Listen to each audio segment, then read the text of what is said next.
15 love.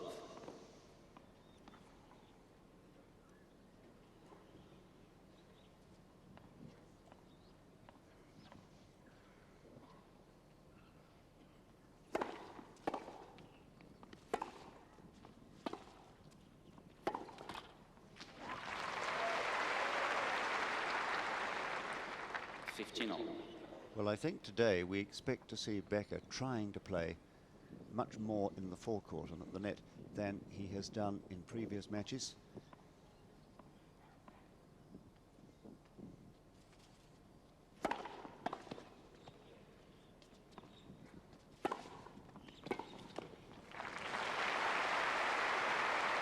But I think one of the shots we shall have to be watching for today will be Becker's forehand, which I'm sure is going to get a hammering from Lendl. It is basically a slightly unsound shot, and unless he's having a good day with it, he can make an awful lot of losers. 40-15.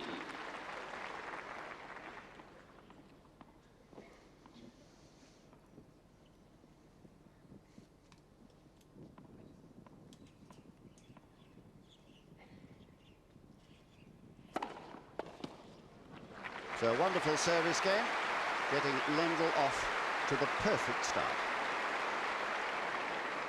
Game Lendl, first game. Thank you.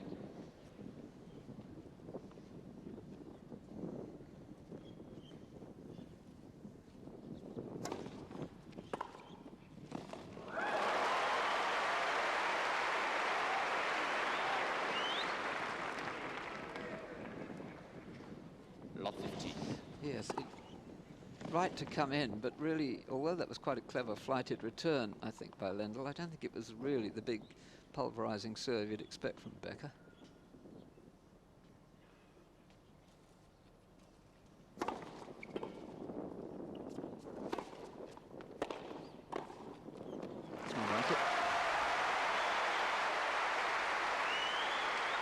Now, I think, you know, this court surface is such a difficult one for the volley, the serve volley, as Edberg found. It's just too slow, just a fraction too slow to be a volleyer's court. It favours the ground stroker. And here today in Lendl we have one of the greatest of modern ground stroke players.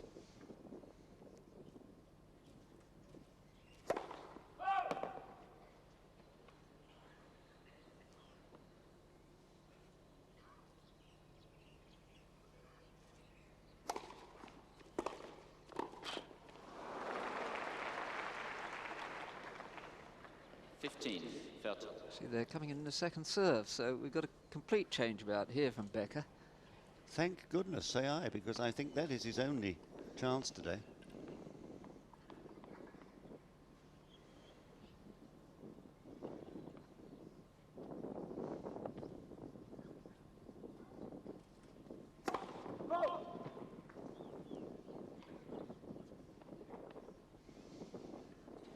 I don't know whether you can hear on the effects microphones. There's a little bit of wind. It's a breezy day. The sun goes in and out.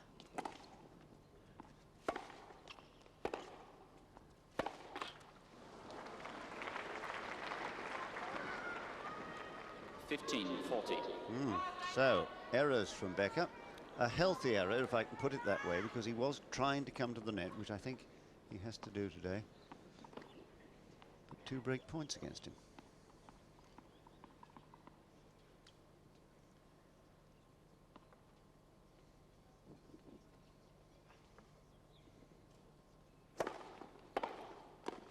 Yes. So first blood to Lendl. Game Lendl. Lendl leads 2 games to love. Well, that's a great psychological blow. Yes, I think it is. I certainly agree with you that it's good to see Becker, looking at it from Becker's point of view, coming in like that. I just don't feel he's always picked the right ball. I think he's got to give the ball a tremendous whack and then come in. I think there's got to be a certain amount of risk-taking.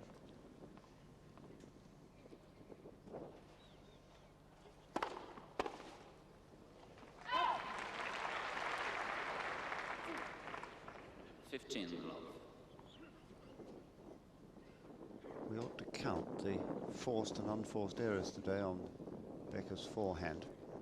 that one a forced one. Love.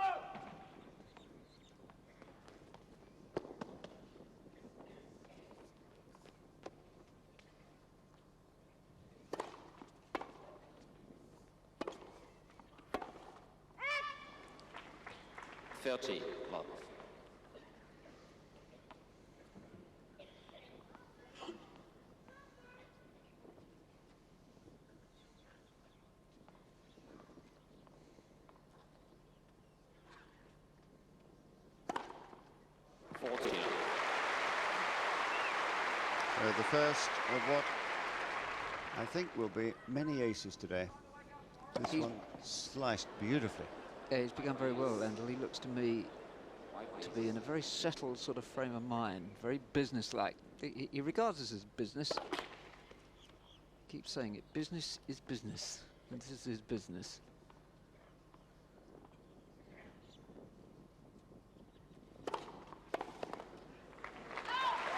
So Lendl, who after beating Edberg had said, "I came here to win the tournament, not to get to the final," is off to a wonderful start.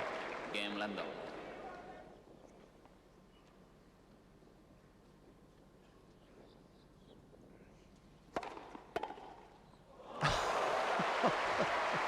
Well, I'm laughing because it was so impudent. It was a damn good serve, right at his body, look. Just where you'd want it to go. Sliding it in with a bit of slice to the into the body.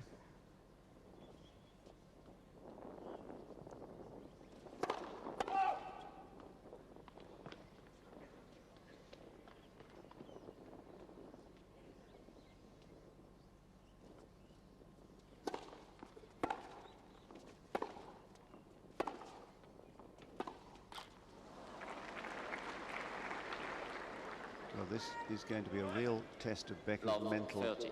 powers. I think the thing that Brett here has done more than anything else with Becker has been to create the belief in him as a true champion. When they came together at the end of 1987, when, beginning of that year, Becker had split from Gunter Bosch, his original coach. I can't think, John, that that's a particularly easy working relationship, because Becker is such a difficult person to understand.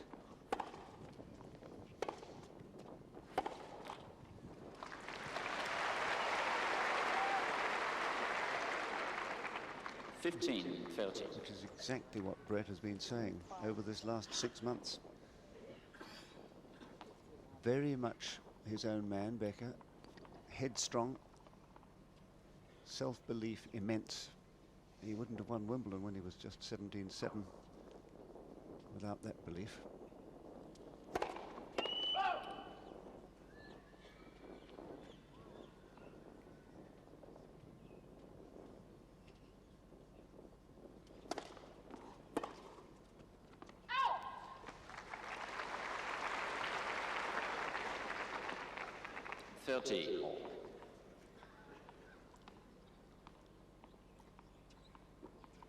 But in my estimation, over-controlled, over-self-controlled. I don't think he lets himself. I think he's naturally a rather noisy extrovert person.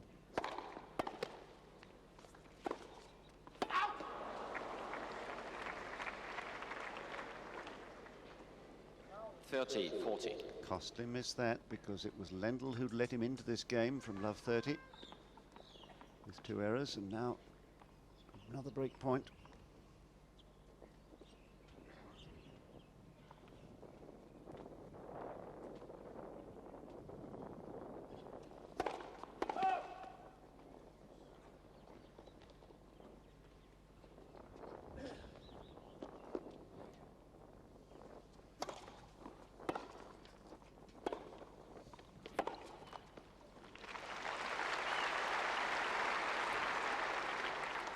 Deuce.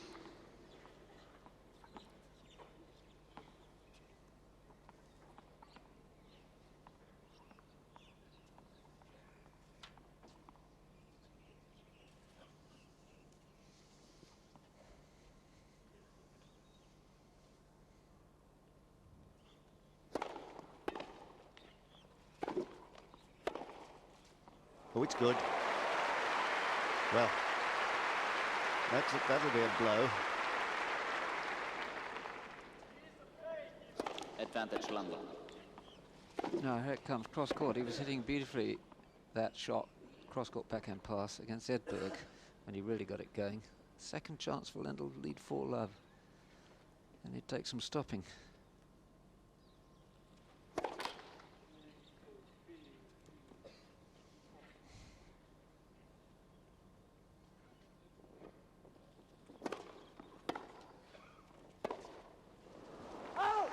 Game Lendl. Well, 4 games to love. 4 games to love. And Lendl having done really nothing wrong yet. Just 2 unforced errors in that last game, but he's made precious little else. White, please. Given away precious Thank little you. else. And Becker, well, White, nothing's going please. right. Becker's not doing quite anything very well or very purposefully.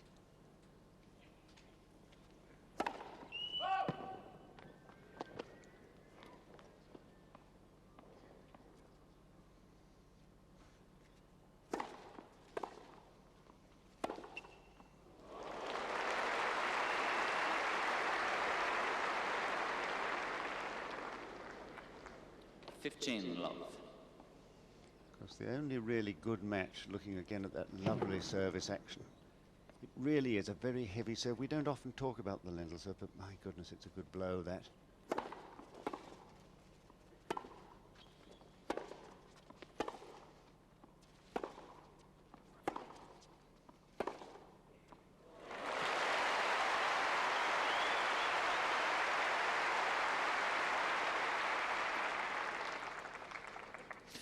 Bit of a chancy shot, I think, this one of Becker. I think he hits it better usually, that backhand, when somebody comes to the net against him and gives him a target.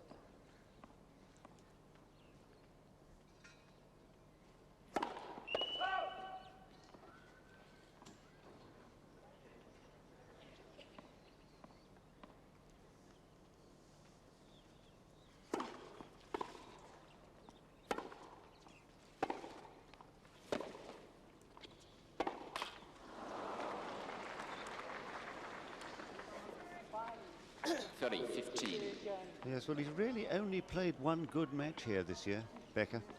And that was against Forget, who he really built himself up for and played so well. 6-2, 7-6, 6-3 in the quarterfinals. White, But please. there was that awful match against Omar Camporesi. 5 long sets when he couldn't convert any of the break points, even 40-love up on his serve in the last set. And an even worse match, John, against Patrick McEnroe. I mean, that was just harem-scarum stuff. In the semi-finals.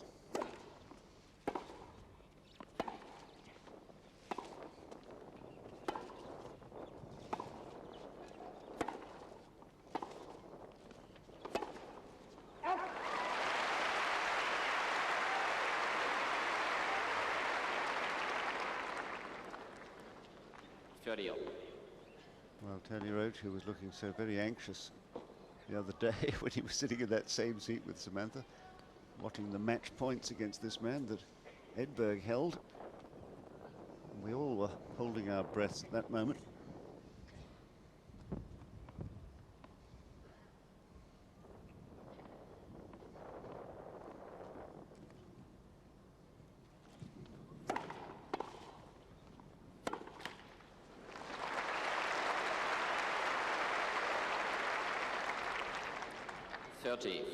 Well, that, an unforced error, producing the first chance for Becker to begin the climb back, a break point.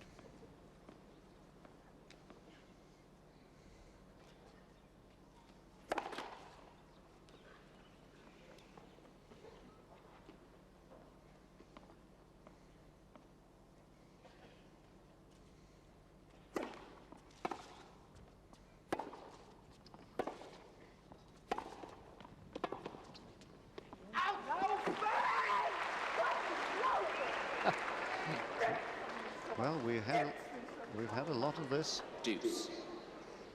So maybe his way of releasing his rather mixed up emotions is to have a good old shot.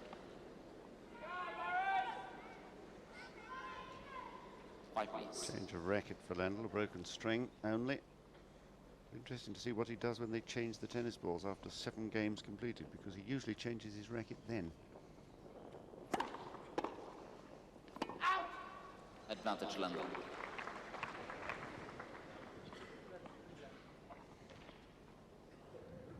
One fleeting chance has come and gone.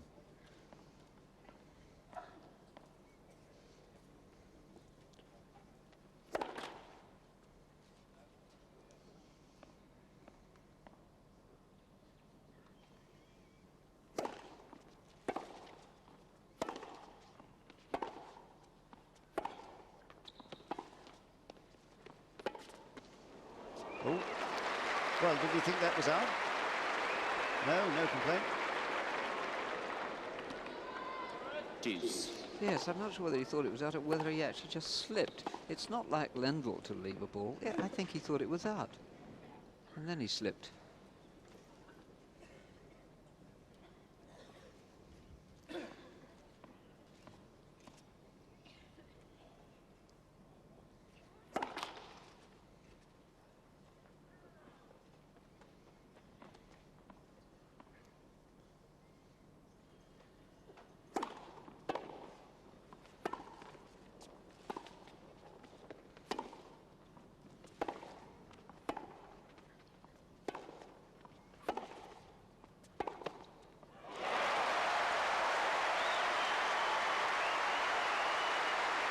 Well, nothing wrong with the forehand in this rally.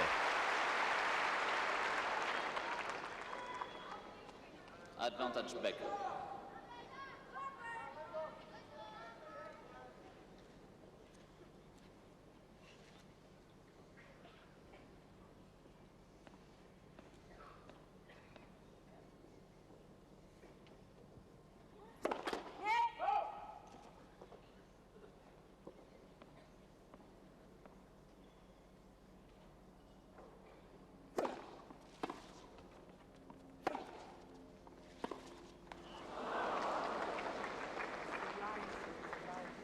Deuce.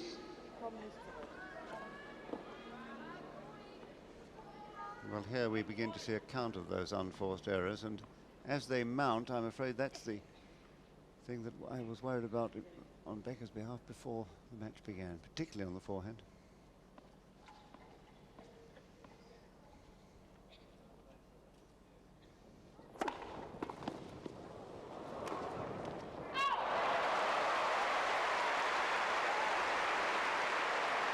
Well, Lendl is playing a slightly nervous game here, slightly anxious game. Advantage Becker.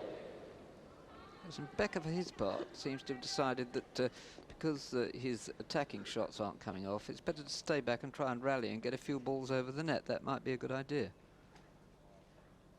Oh, yes. Ace number 2. Again, finding the big serve when he needs it. Deuce. Great players can all do that.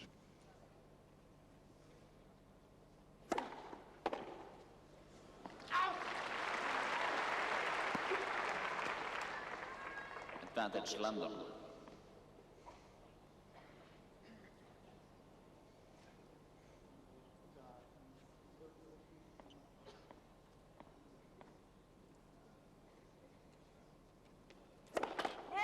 First service.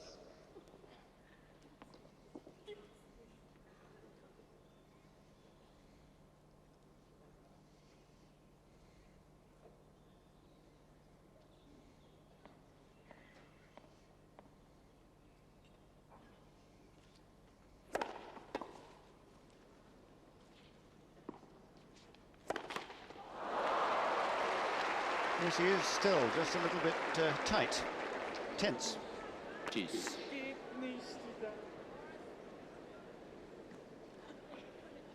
Important game, this, isn't it? It's turning out to be really, I think, quite crucial to both of them.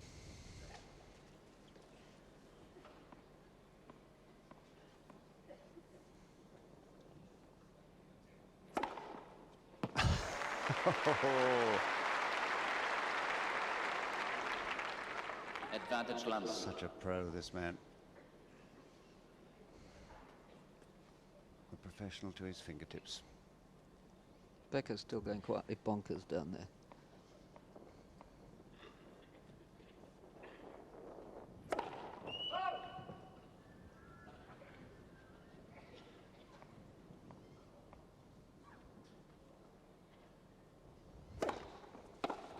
Lendl. So a good, heavy, deep second serve, keeping the momentum going for Lendl. He's 5-love. Lendl leads 5 games to 0.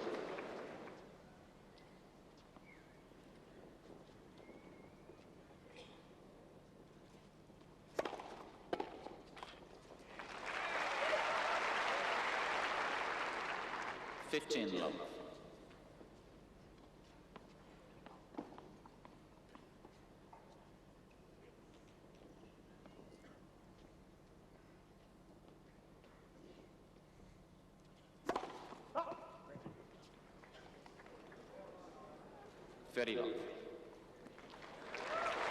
Yes, the linesman called fault and overruled himself. Therefore, Lendl having no let, because he'd made no play at it. Bruno Robot having to make a judgmental decision whether or not he could have played that ball. He clearly couldn't.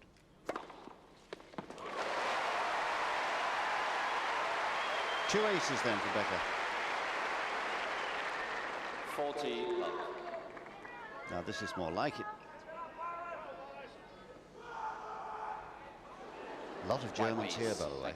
Flags flying all over the place.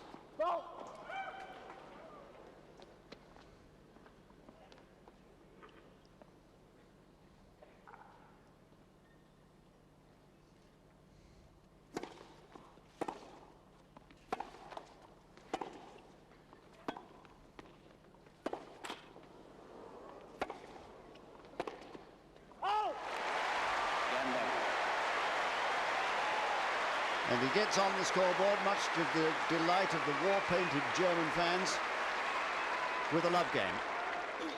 Lendl leads 5 games to 1. I just wonder, at least I do, whether Becker hasn't sort of somehow burst through his dark night. I know it's daylight, but for him it's been a bit of a dark night.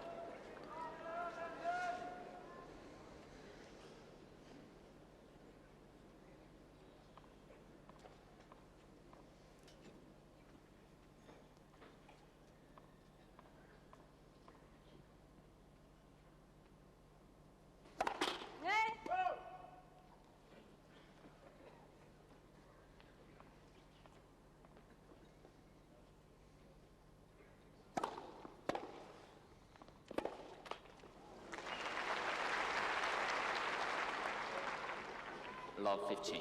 Good to see that. Chip and charge. Tactics, which could turn this set round for him, but it's a bit late.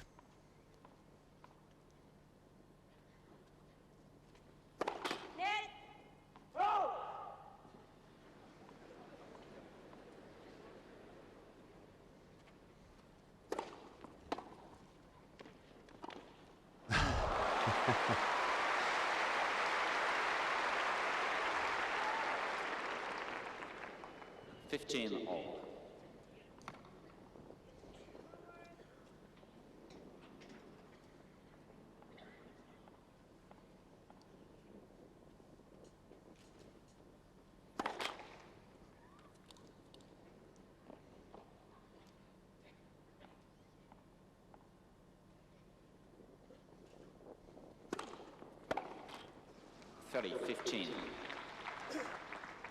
The problem at the moment is that the bread and butter shots just are not working, so he can't get himself into the rallies.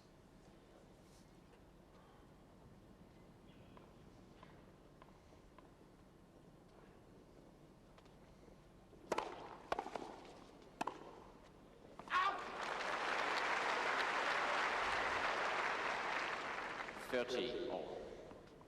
He's not as calm as he looks. Lendl, I agree with that. I think he's quite tense.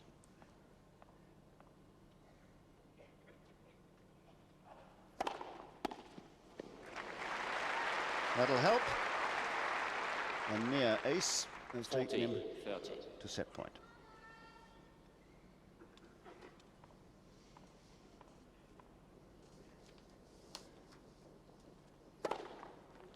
Game in first set. And a perfect finish with an ace. His fourth of the match. And that we've been in play now for just about half an hour.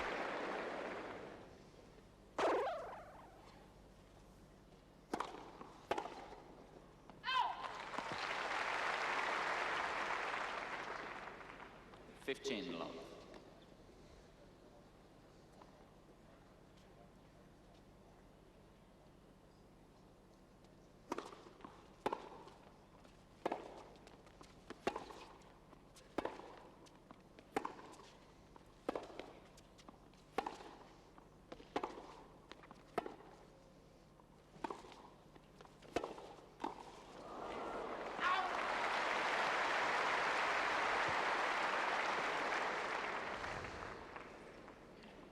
15 all. Well, it really wasn't a very good approach shot at all, this of Becker's, rather lacking in any sense of dash and daring, it seemed to me. Rallied soundly enough from the back of the court here, but the ball he chose to go in on.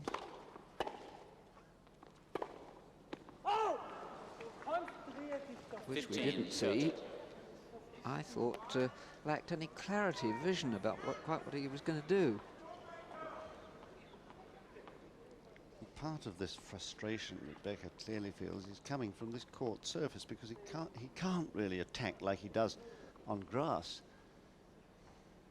And 3 of the 4 wins he's had against Lendl in previous Grand Slam finals have been on grass.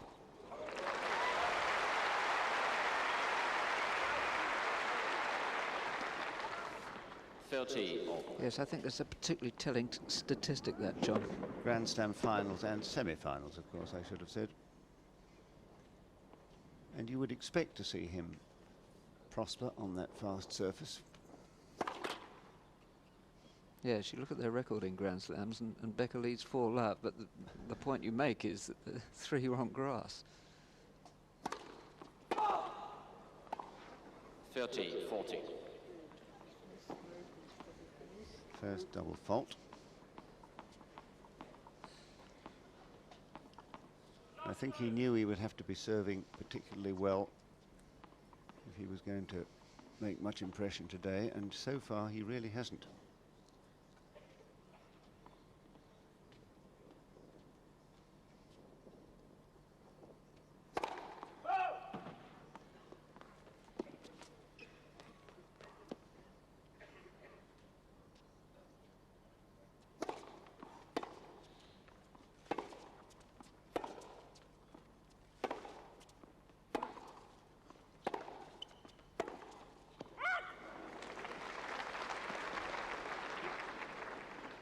Deuce.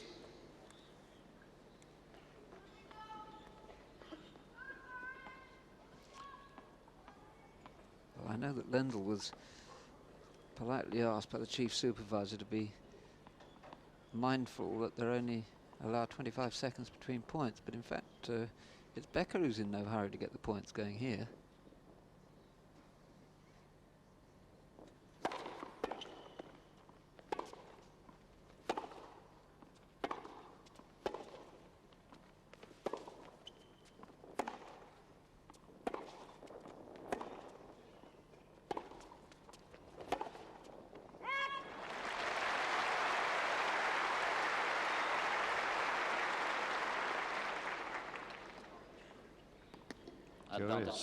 Curious that it's twice now in this game that Lendl has broken down in the long rallies at the back of the court.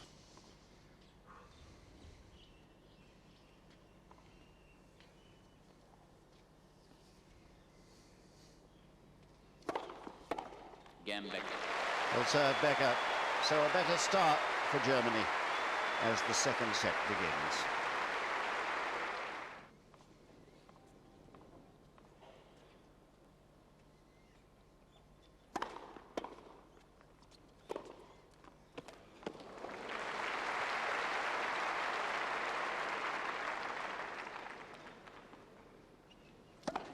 Well, I thought that was a bit close to the outside of the line, but nobody else did.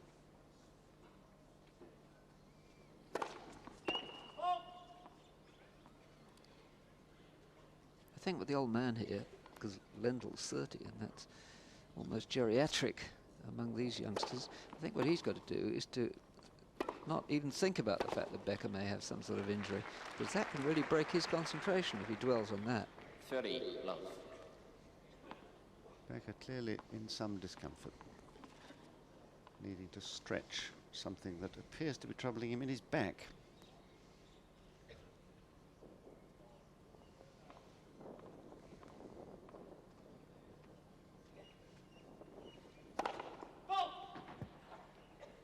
Certainly, neither of us had any reports of any injury, and I saw. Well played. I saw members of the Becker entourage during the day and chatted to them and said everything well. Yes, they told me. 40 love. But then they would, wouldn't they? Yes, they would. I wonder if it, if for you it has shades of last year's final. Oh, that was a tragic affair when Edberg had to withdraw. I hope that doesn't happen here.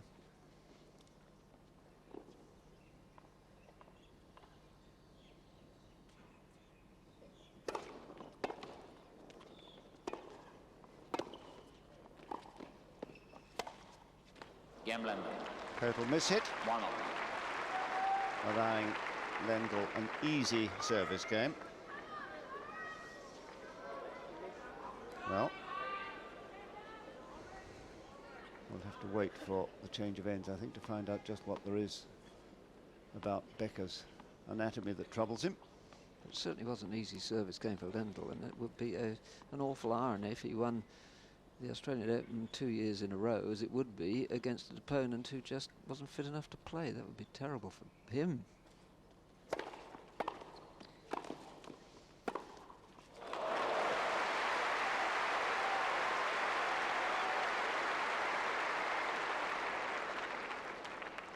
Love 15.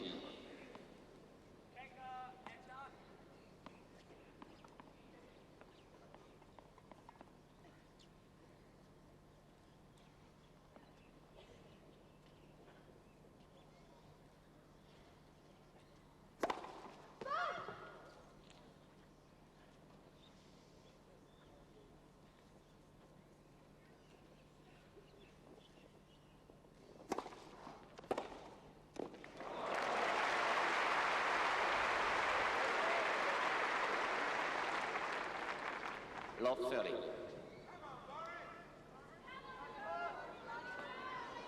Well, they came here, these fans, to see a fight, and so far they're seeing a massacre.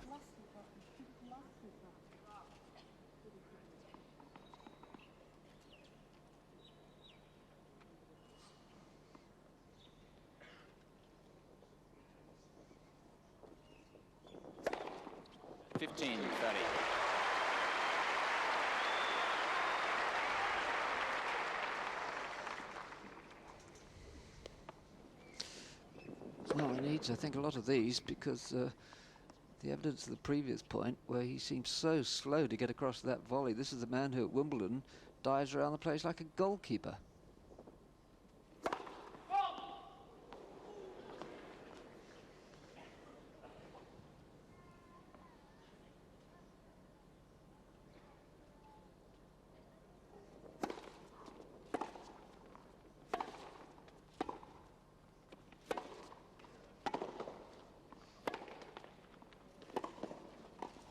Yes, well played. He worked that point through.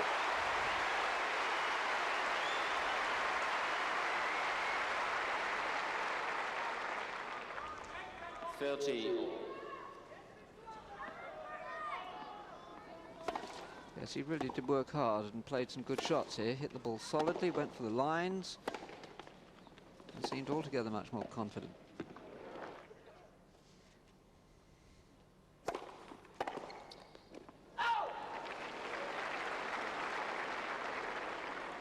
Fourteen, 30.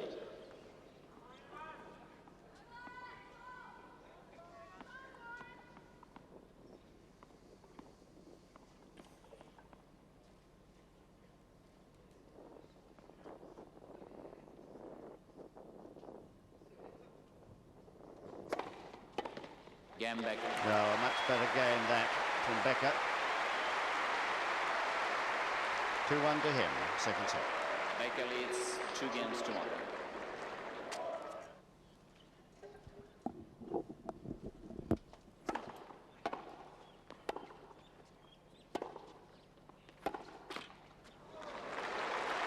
Now, what I think has happened here, Gerald, is that Love 15.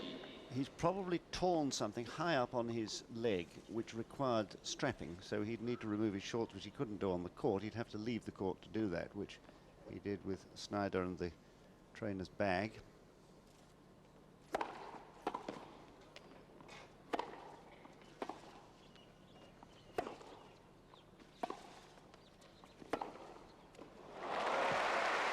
Yeah, I think that's a pretty astute diagnosis, Dr. Barrett. I think that has to be the explanation. 15 all. But for Lendl, it's a matter of maintaining his concentration, which he does beautifully on that pass, with all these things going on around him. He's had enough experience to be able to do that. First service.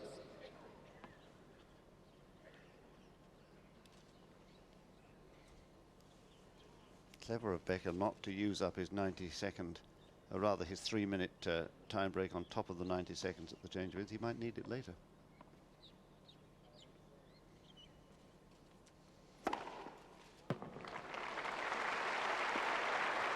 Ace number 5. 30-15.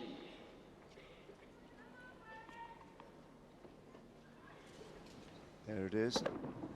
No idea where that was going. Probably waiting for the slice, which has beaten him a couple of times.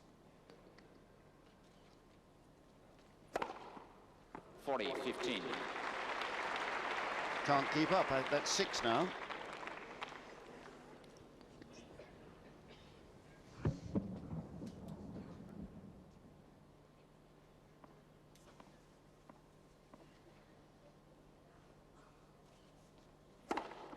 Game Lendl. Well, what a wonderful service game. 3 consecutive aces and 2 games all. 2 games all. Well, it seems that Lendl's concentration is perfectly adequate to cope with all these interruptions.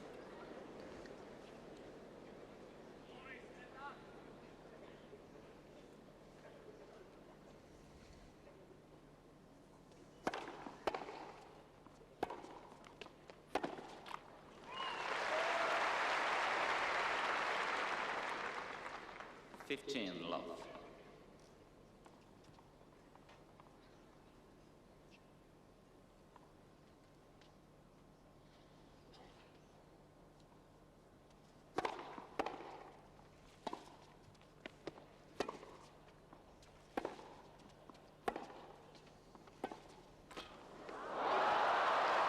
Oh, and it's fallen in.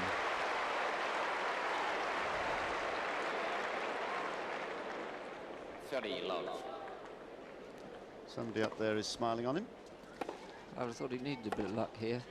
5, please. In his rather negative, pessimistic state at the back of the court there.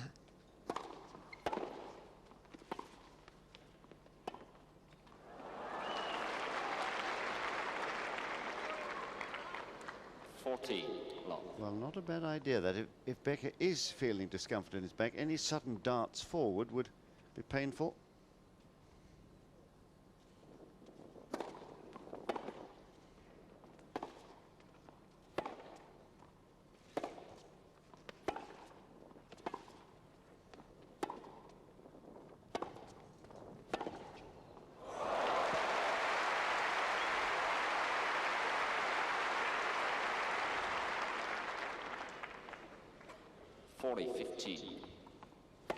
I would have thought this is sort of rally as well that would test quite what is the fitness of Becker. Lendl, when he really starts to hammer those shots for the lines, really does open the court and makes you run.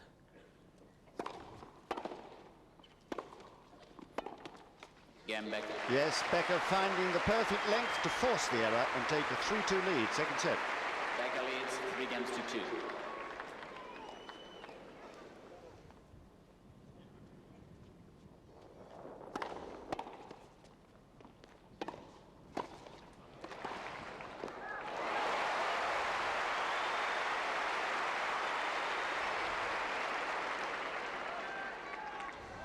Love 15. There's obviously some magic panacea that's been applied to Becker's lower back, because he played a lovely point here and seemed to be moving quite easily.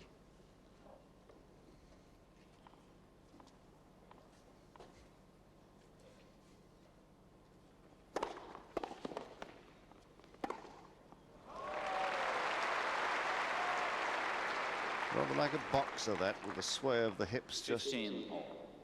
gliding a punch off to the Becker backhand corner.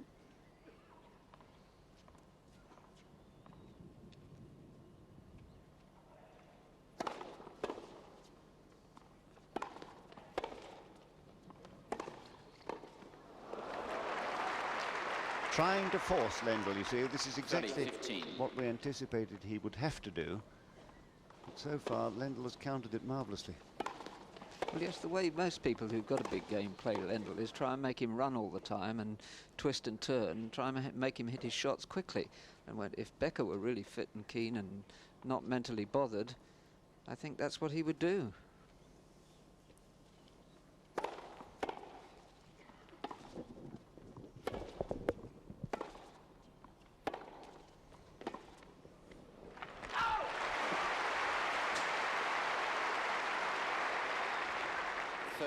All.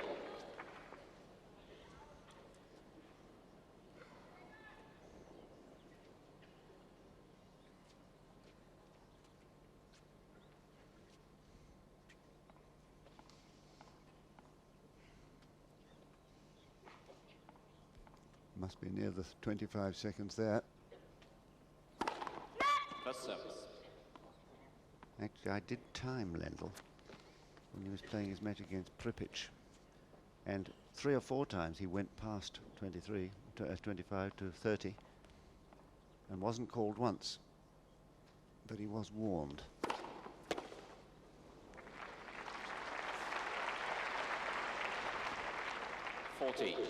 Yes, in fairness to the players, I mean, you can't expect them to know. They don't walk around with stopwatches. It's entirely up to the umpire. Don't you think that we ought to have a clock that's visible to both players? I think in it's a good fact, idea. 2 in opposite corners.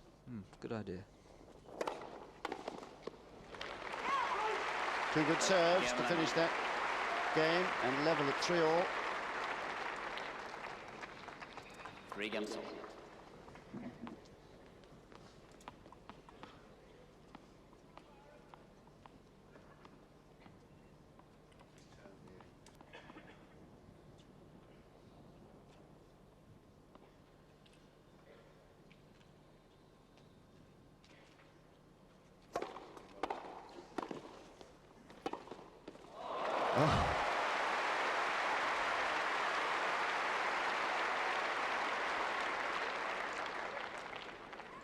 From the first day when I saw him here, I thought Lendl looked very lean, and certainly that's made him as quick as I've ever seen him, and he was very fast across to that.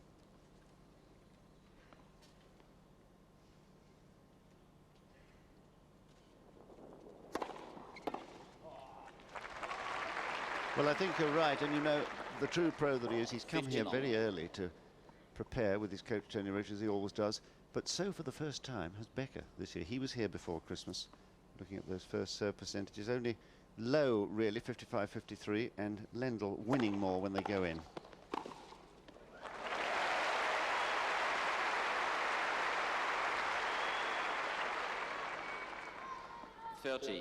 I think you're right. I think Becker is a new man now.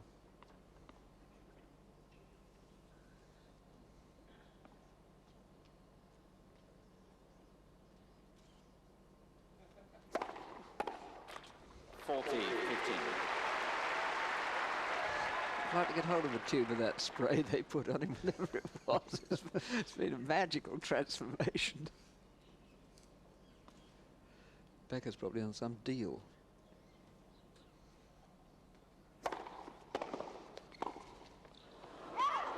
Or Jon Tiriac is. Yes. 40-30.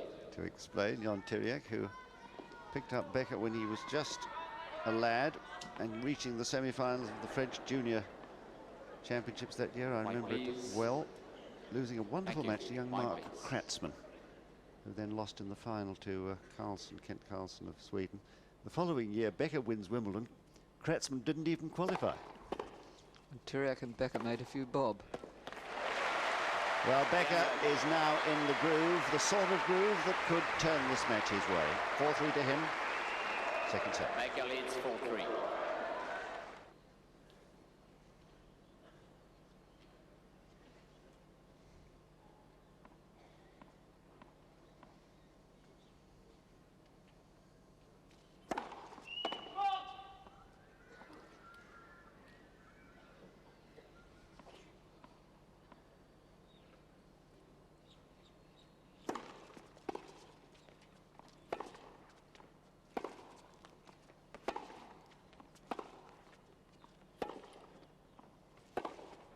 Oh!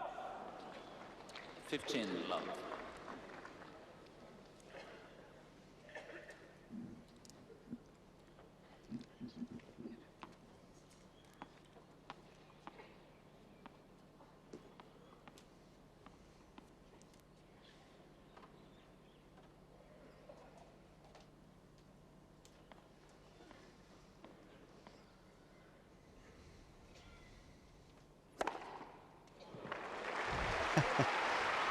Well, Becker's been caught flat-footed enough times now to know that he 30 must love. go one way or the other. You don't just stand still. He half went to the forehand there, did Becker. Totally outguessed. So that's 8 aces. Oh!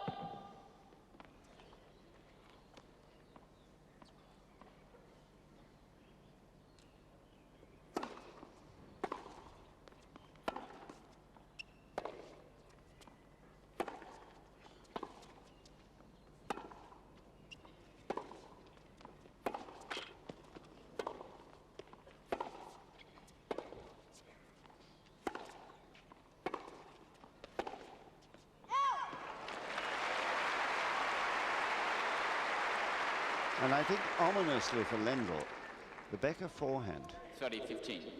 is now looking really rather good.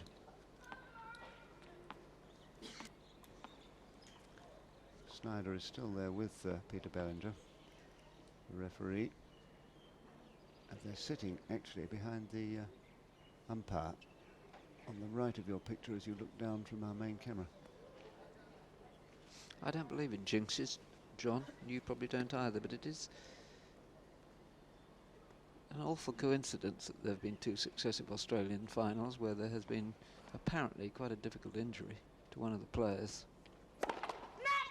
First service. And then the previous year there was Edberg's injury against Cash in a quarter-final. He got up and finished that match after collapsing on court and then had to retire the following day.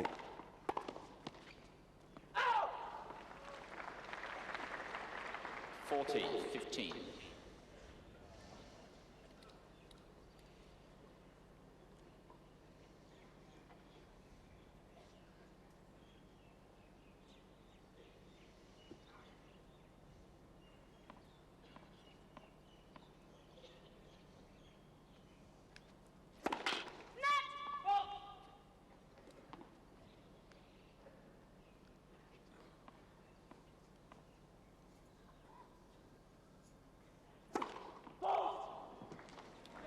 It's 30. It's his first double fault, Lendl. 8 aces, 1 double fault. It's a pretty good ratio. He's hit so many other heavy winning serves. It's been a good performance, this. Very efficient, isn't it?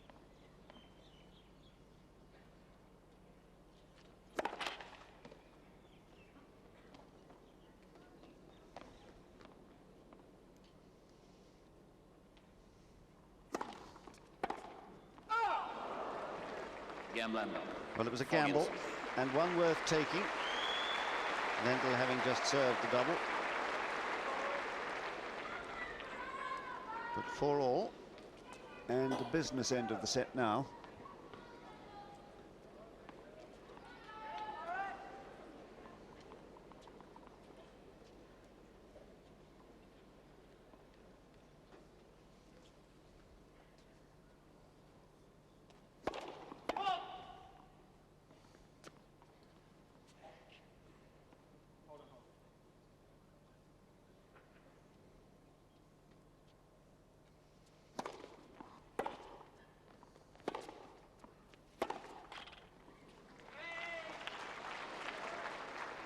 15 love. He hasn't played many loose shots like that, Lendl. We've been saying how businesslike and efficient he's been. I think really the most difficult thing for him has been to try and keep his concentration tight when all the bits and pieces have been happening around him over Becker's injury. Oh, what a great point for Lendl.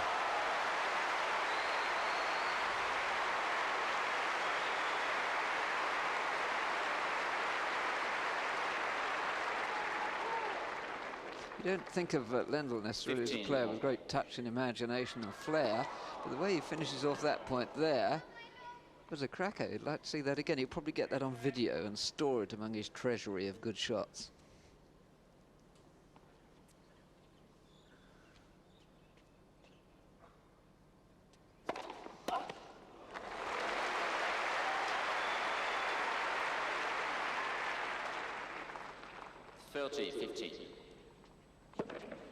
And one of the best heavy Becker serves.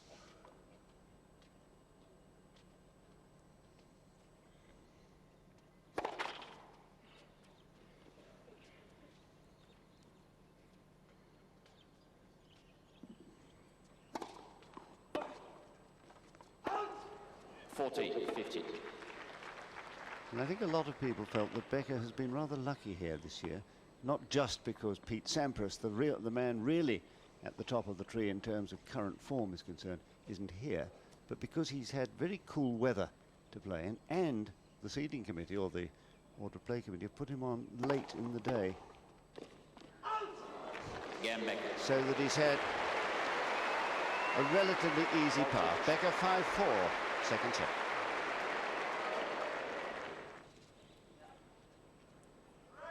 New balls.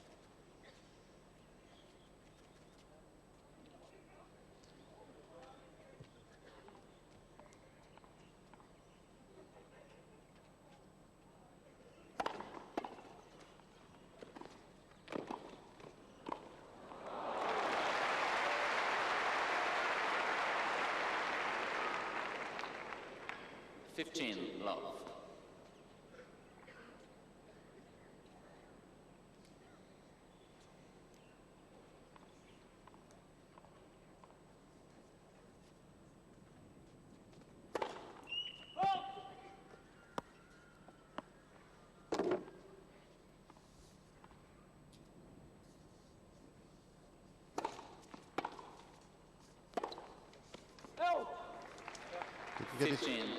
Get his footwork right.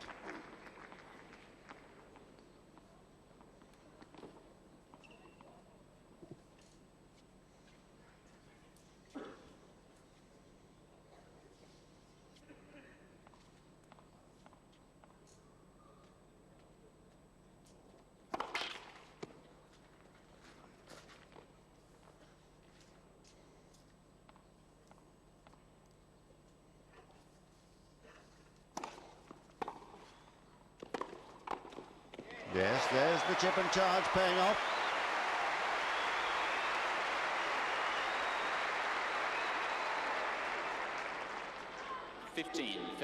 Now, if Becker could have played a few points like this one at the start of the match, I think would have been in an altogether different situation. I'm not saying that Lendl wouldn't have been in the lead, but he certainly wouldn't have been in the lead having won a first set 6-1.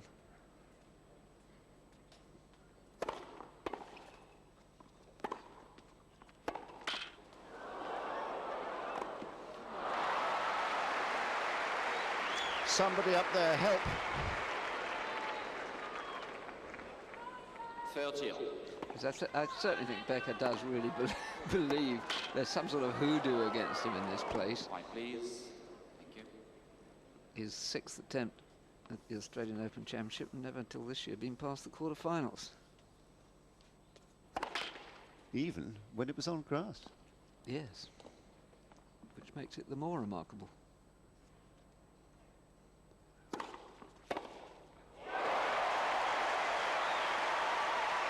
Well, it was a rather short serve, and Lendl facing a break point.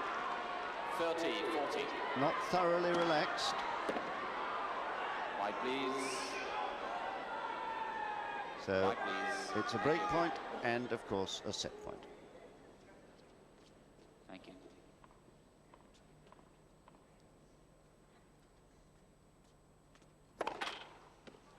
White, please.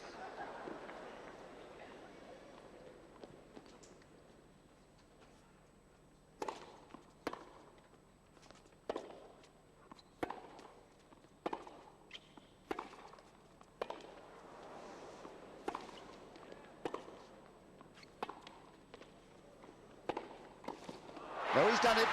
Becker's level.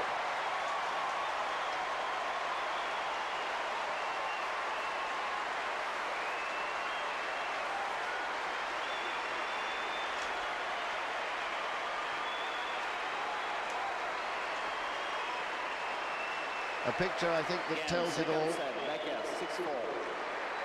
And they won't keep quiet, this huge crowd. There's no change of ends. An hour and 10 minutes it White, took please. Becker White, to please, find ladies his and way. gentlemen. Thank you. White, please. Players are ready. Thank Becker you. really did grab that set out of absolutely nowhere. There seemed to be no great danger, and then suddenly played two wonderful points of great daring, gave the ball an almighty whack both times, really went for it. Different match suddenly.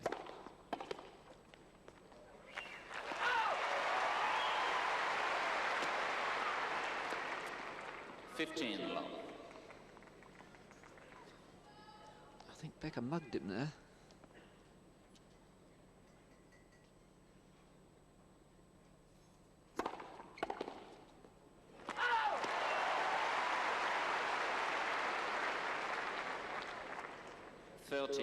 Love.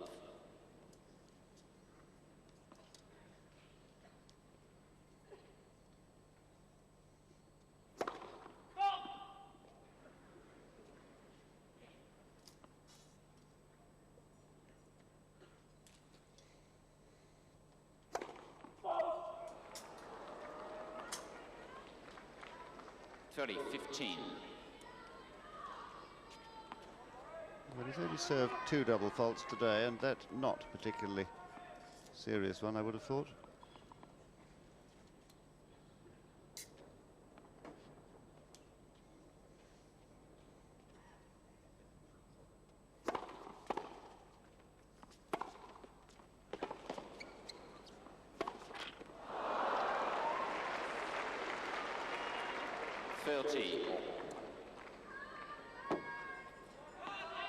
I felt that Lendl at times in that set was really a little bit tense, knowing that Becker was beginning to find his range.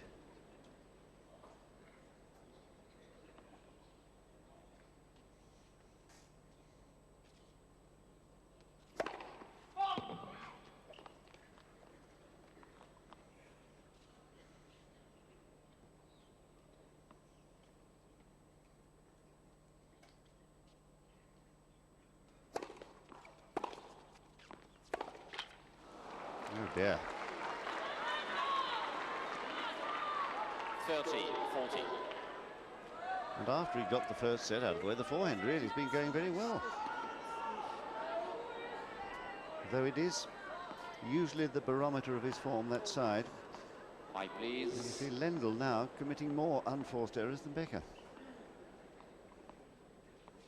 Thank you. Strange that, isn't it? After a 6-love set to him, so they all came in the second set, or most of them.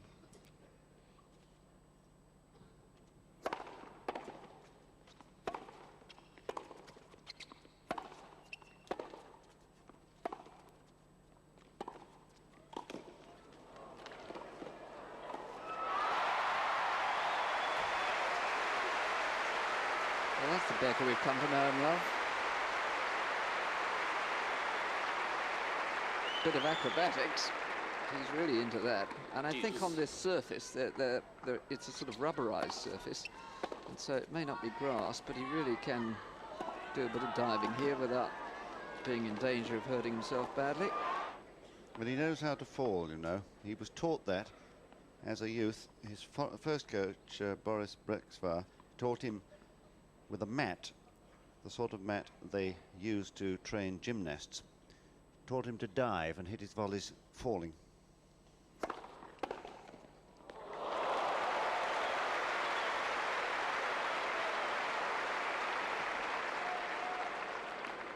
Advantage London. It's a telling blow, this by Lendl, I would have thought. Blocked return. I think that's one of the returns that Tony Roach has encouraged him to play a lot. Has to have a blocked return, which he certainly didn't used to have, but to play well on grass, you've got to be able to block a return.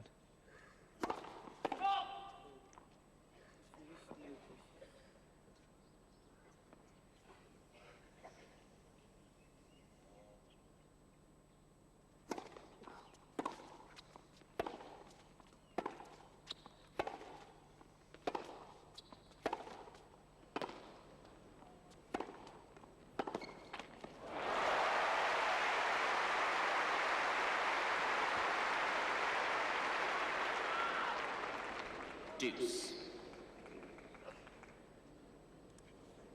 Beautifully poised now, this match. Becker's played himself right into form, except that he would wish to be serving rather better.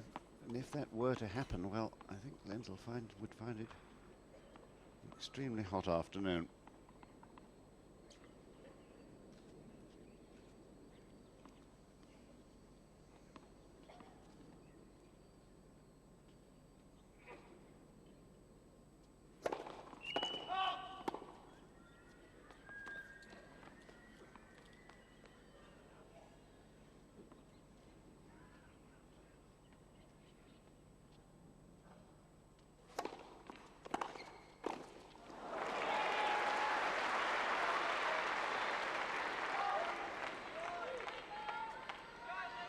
Advantage London.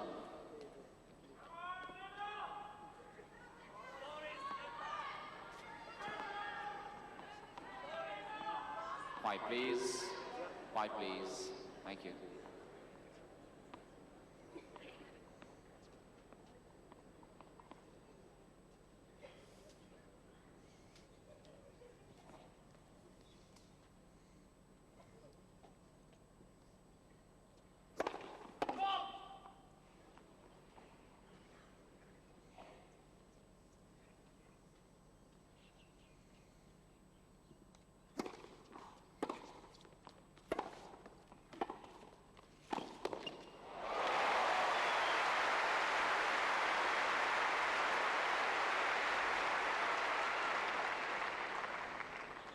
Deuce.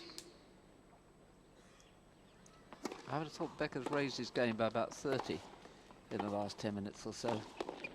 Really got down to that volley. He hit the approach shot as if he knew what he was doing, and he meant it. Whereas at the start of the match, he was really just pushing his approach shots.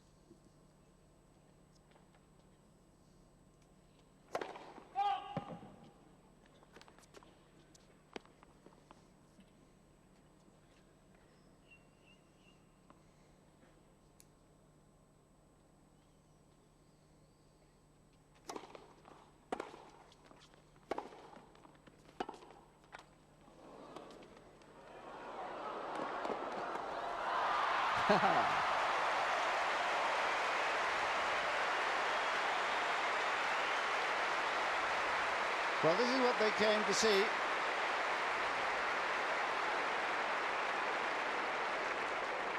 Advantage. This is what Boris is all about, I think, on a tennis court, and I don't like to see him play any other way.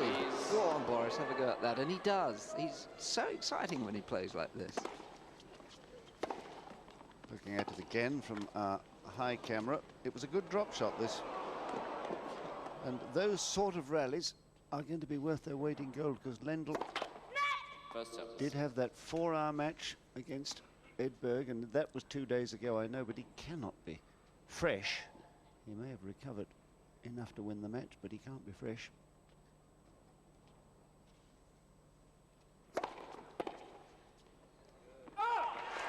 And a fine serve completes the job. Becker, 1-love, third set.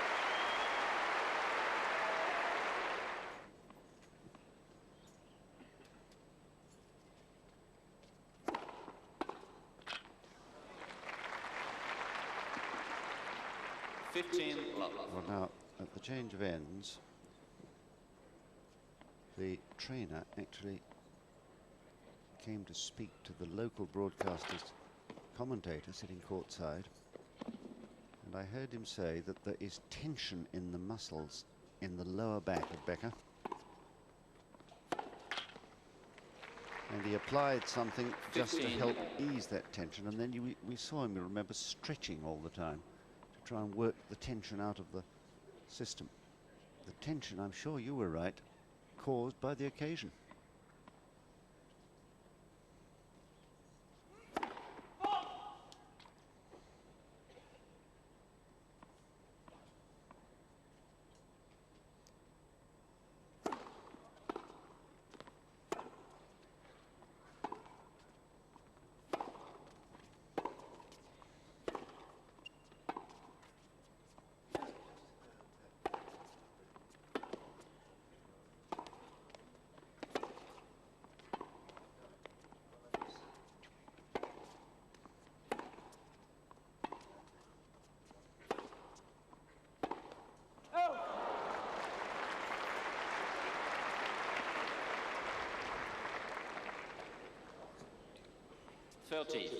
Well, now, before this match began, I suggested that if Lendl was going to win, he would have to do it in 3 or 4 sets. So he's got to win this one in my book if he's going to win this tournament and the next.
Significant, I think, that Becker should have won that very long rally.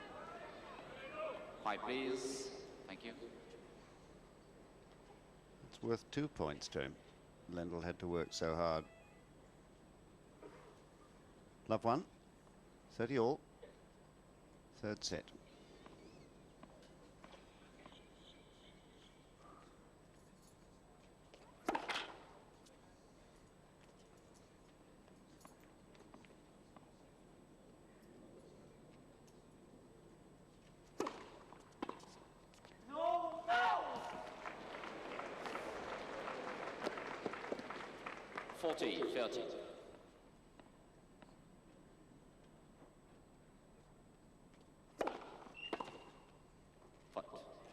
It's out.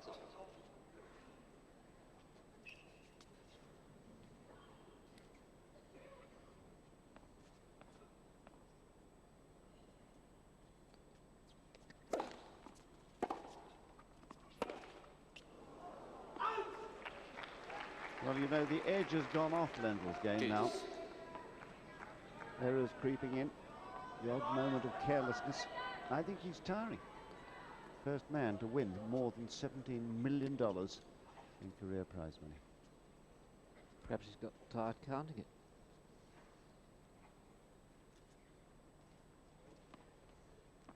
I have the feeling it's more that he's lost his concentration. And of course Becker's playing altogether much better.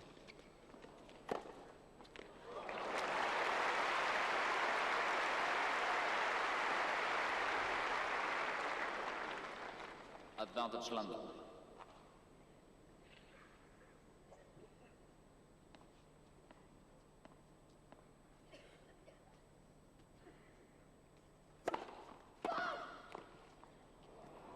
Didn't like that call, did he? But the appeal to Bruno turned down.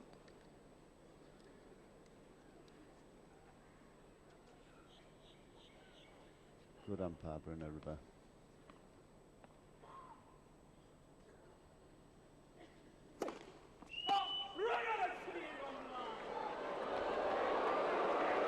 Why can't we see it on the line when he serves that first serve? Probably, Ivan, because it wasn't.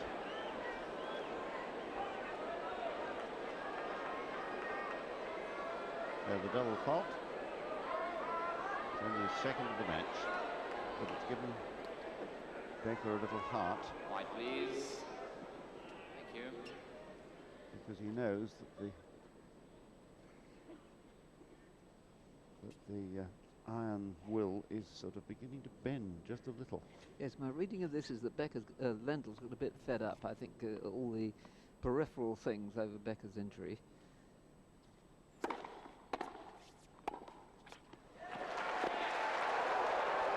Yes, when he gets in these moods, he can lose a few quick points and it can be expensive.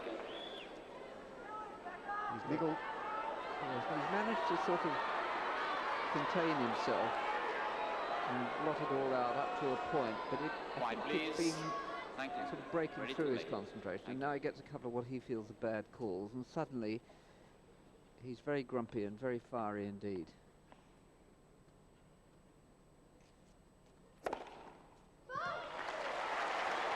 She's done it again.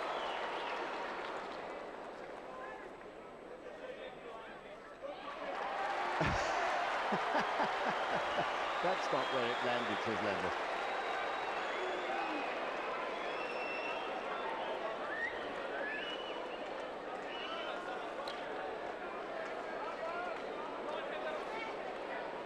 It's a real test now of Lendl's mental state. I think he came here today tired.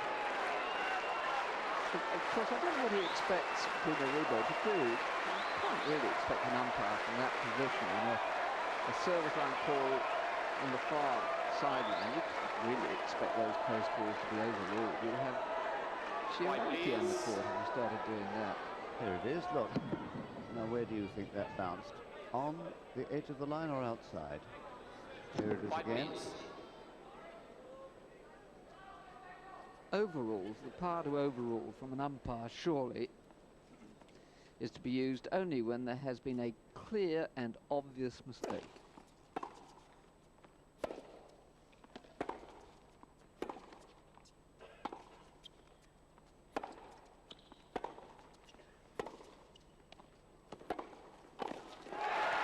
So there is the break of serve.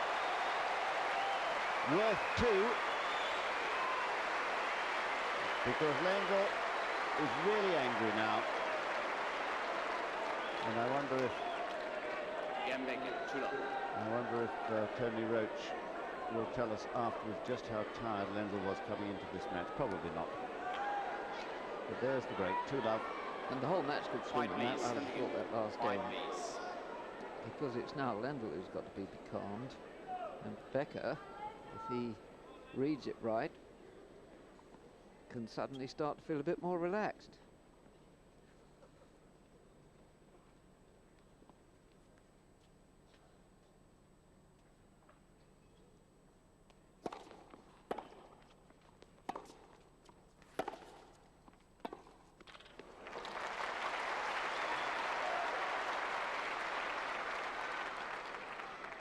Love 50.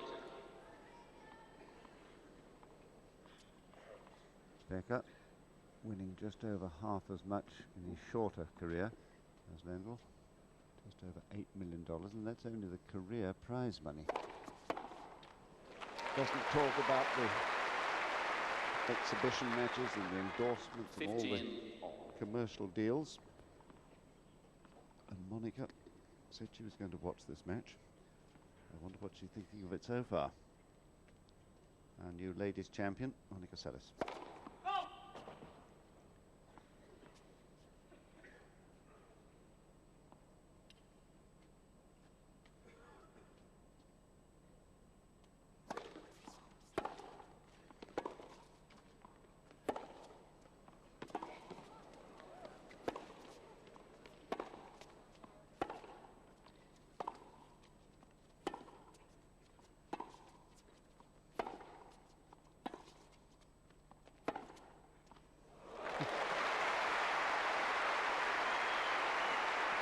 Well, I think she'll appreciate the pinpoint accuracy of that pass, Monica, and how marvellous, just saying that again, how marvellous as she watches Lendl's expertise, that she decided at a very late stage yesterday to cancel her air booking, which was made for 6 o'clock yesterday, simply because so many people here wanted to talk to her and interview her, as we ourselves did, and all the other overseas companies that she thought, well, I can't let them down.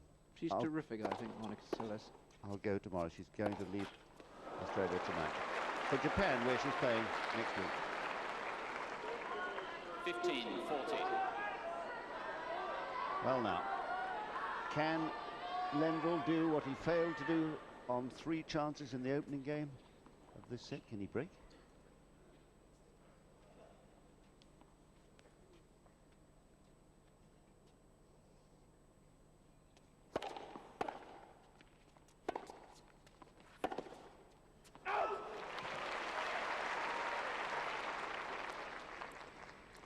So here's the 5th chance in this set. Already, Lendl could be leading 3-love.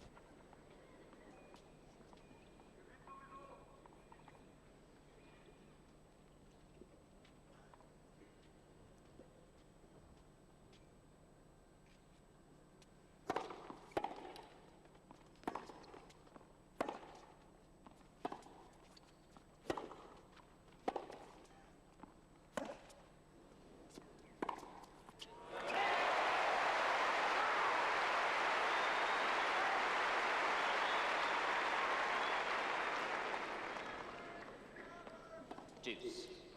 And in the end here, a completely mistimed shot from Lendl. Can't believe he meant to try and hit that back in quite so much loopy topspin.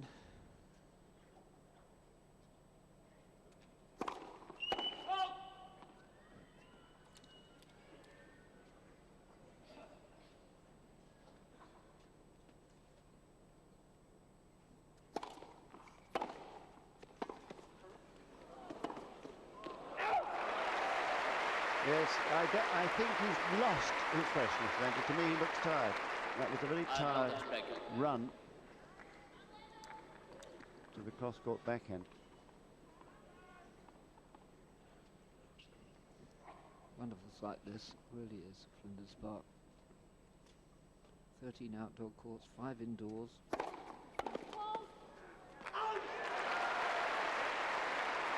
The cheers are a little premature. It was a fault.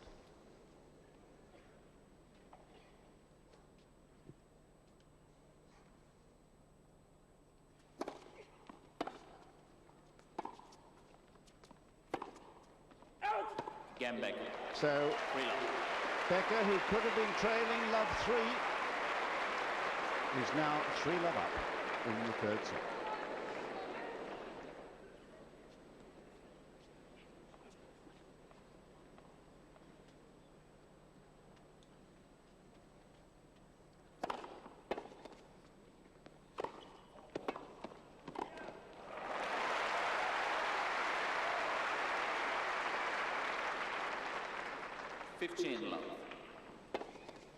It may be that that Lendl's decided that psychologically this is a good moment for him to counter-attack.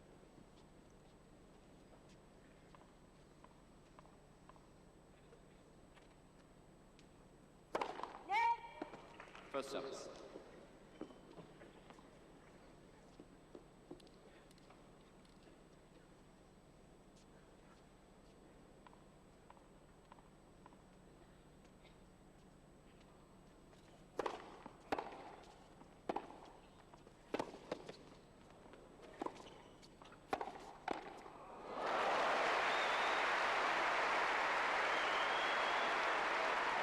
Which one is Becker? 30-love. Well, certainly Lendl has won 2 very good points from the net. This volley that finally wins this, forehand volley there, played with almost disdain. White please.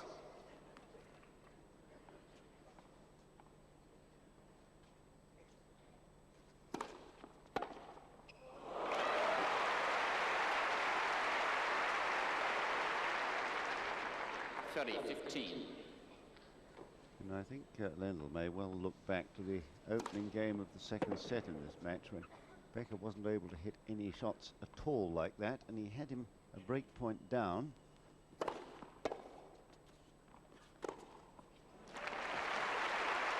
Lendl 6-1, a point for one love in the second on the Becker serve. That would have made such a difference.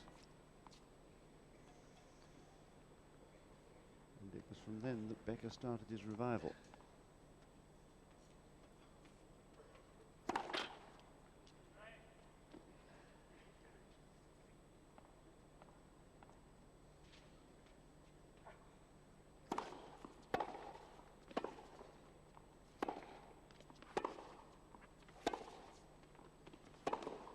Oh, that's in. Bit of target practice for Lendl.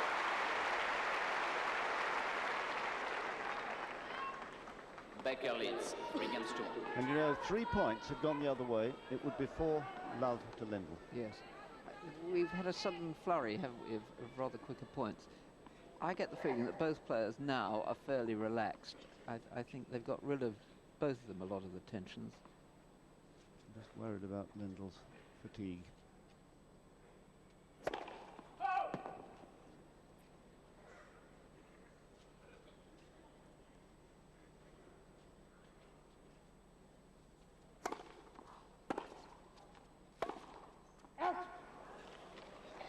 Love 50.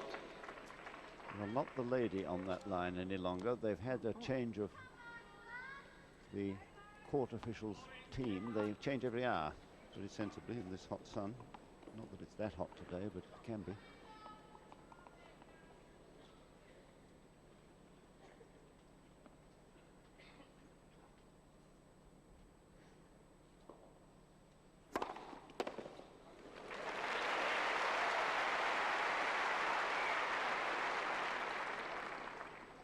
You can understand how extremely weighed down by the tension these two players especially, and Edberg, can feel at the Grand Slams. I mean, both these two have said in different ways that tennis to them is all about the Grand Slams.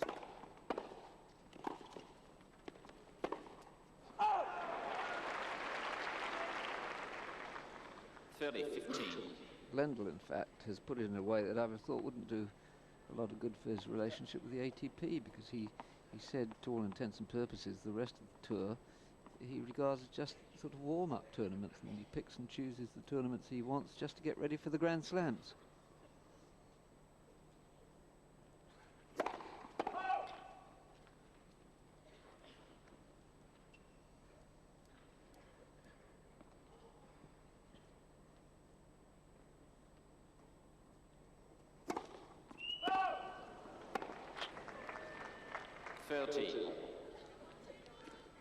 Third double fault.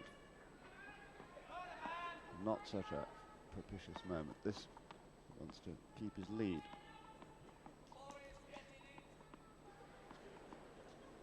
Hi, please.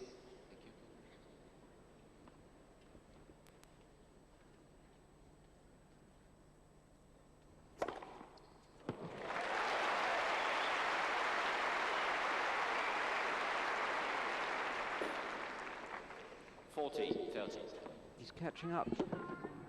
Becker's catching up Lendl and the aces. 5 to Lendl's 8, or is it 4 to Lendl's 8? Certainly catching up anyway.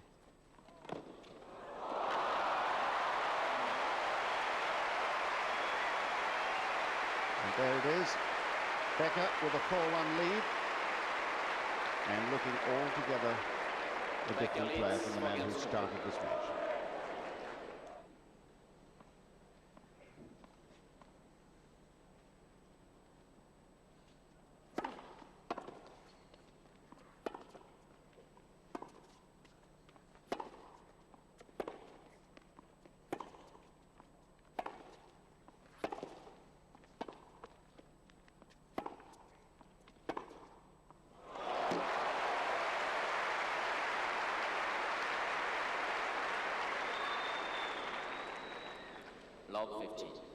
Well, at the end of this, Lendl cast a pretty withering look at the line. I think he wasn't at all sure that that was the winner. I would have thought he's more than a bit suspicious about some of the line calling. Seems to me to be pretty sharp and accurate.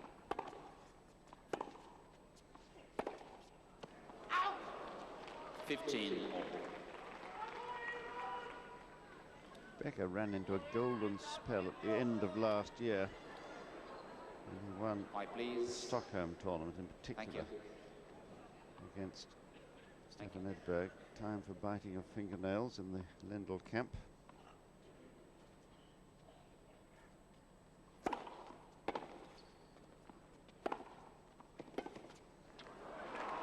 And then the week after Stockholm, he injured himself in the final of the 30, 15. big tournament in Paris, again against Edberg. And therefore his great challenge to Edberg petered out. He was hoping that he would overtake Edberg as the #1 player in the world at the end of last year, but he failed. He could do it today. That would be the first time in his life, wouldn't it, to go to #1.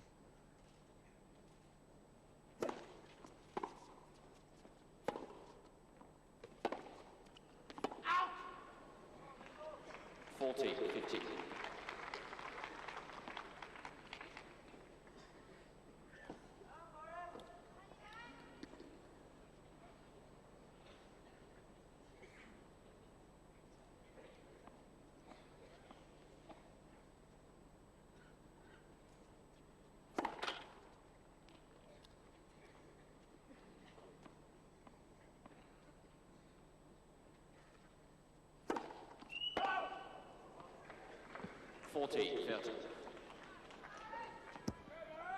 Three double faults, Lendl.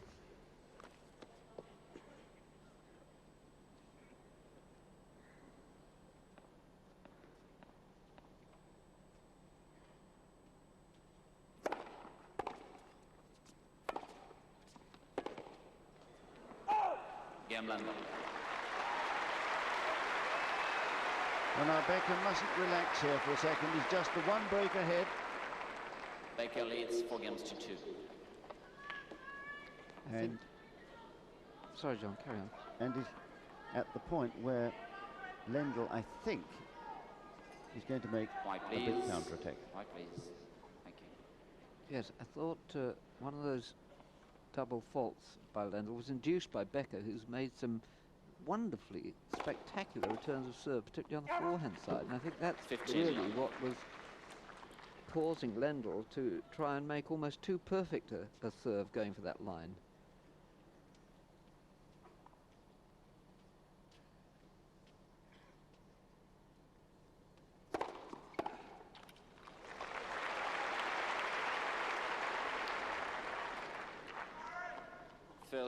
Love.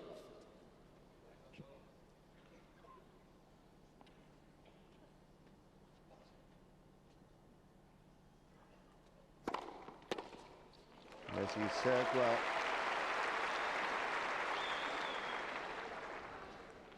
40 love.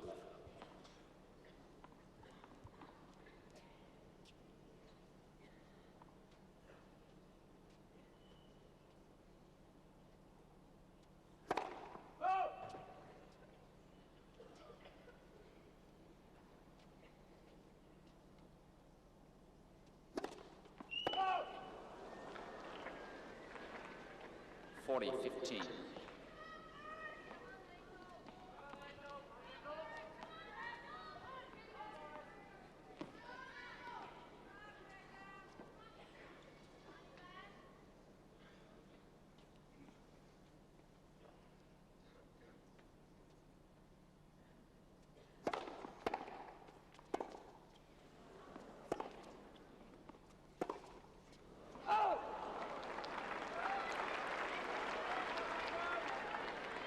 Forty, 30.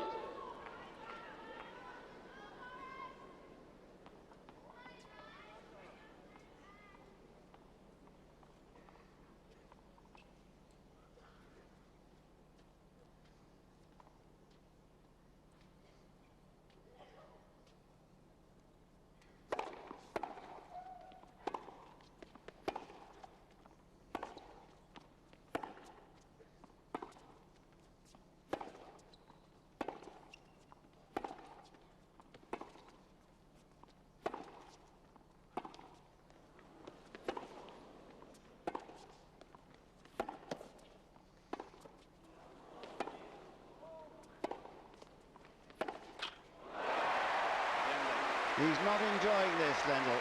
Becker running him all over the place and running him ragged. Ahead 5-2, third set.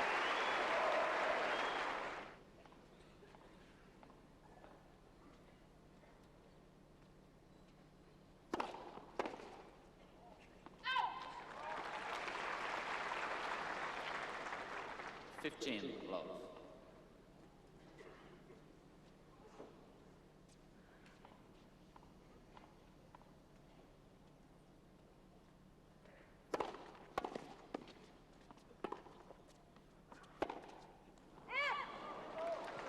30 love.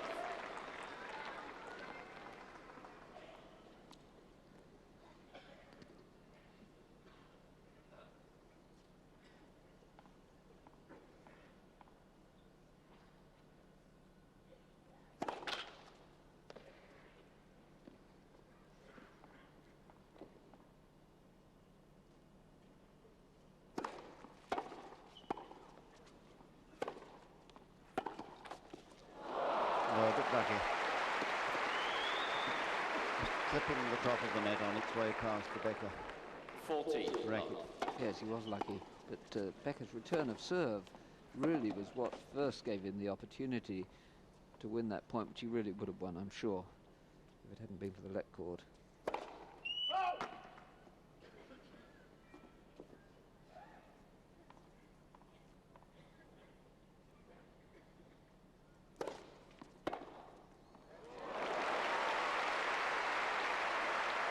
You need great physical strength to be able to hit a shot 40, like that. 15.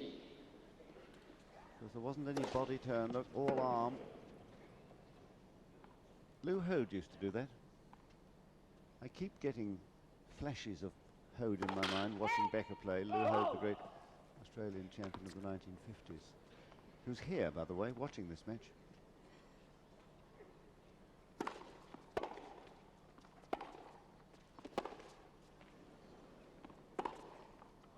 Again, Lendl, bullshit.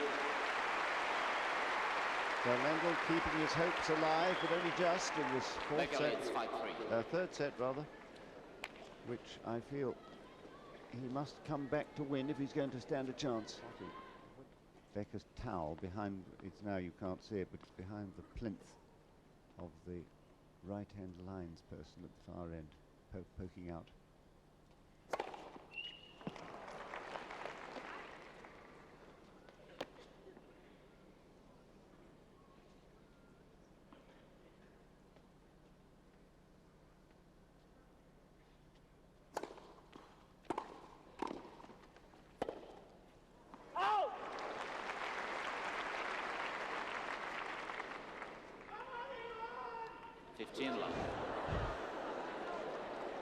A strangled cry, that I think. I hope Ivan doesn't feel quite as desperate as that cry was. Mike, please. So it's nice to know you got a few friends in there.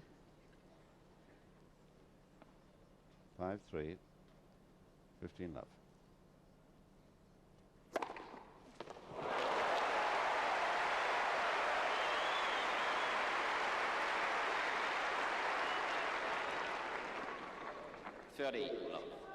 Lendl's fifth ace. Edberg, he's not even here.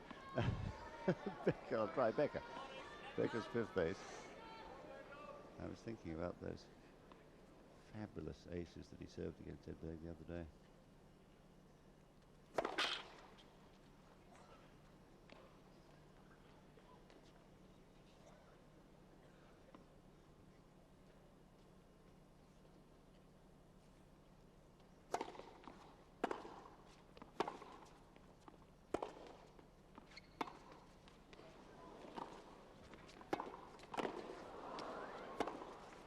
No, he's missed that. Brought him in deliberately.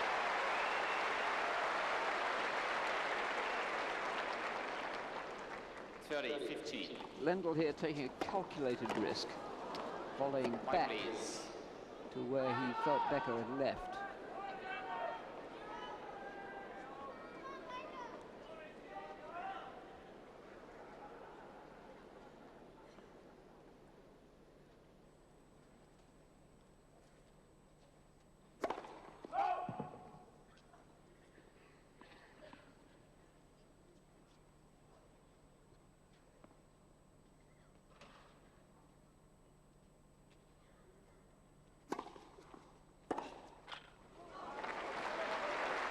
a rather tired return. 40-15. And it's given Becker 2 set points.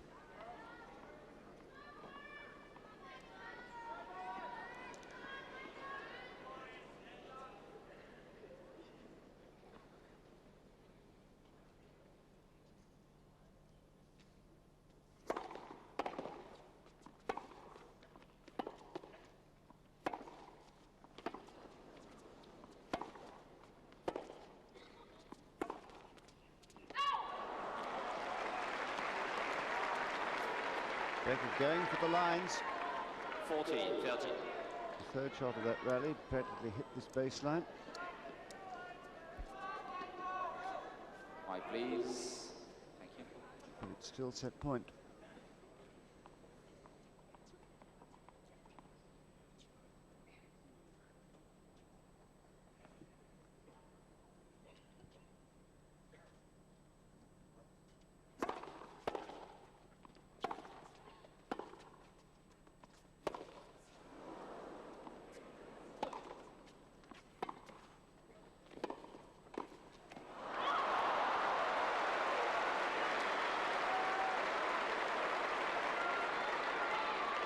Becker a little lucky there that the total miss hit landed in. And it gave him the chance to get in when he wanted to be. And the volley not beyond him.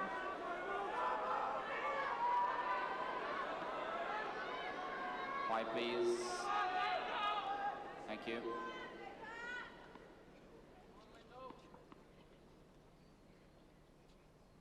This is the man who saved 2 match points, don't forget, against Edberg in the semi-finals.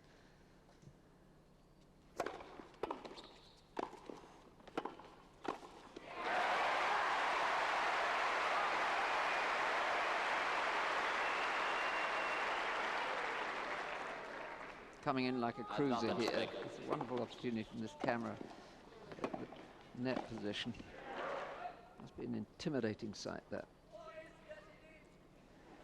Third set point. Why, please.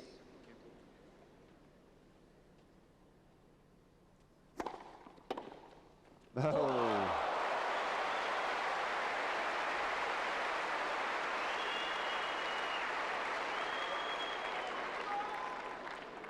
Well, he's hit this shot several times today, meeting the ball on the rise with an open racket face. 3 saved.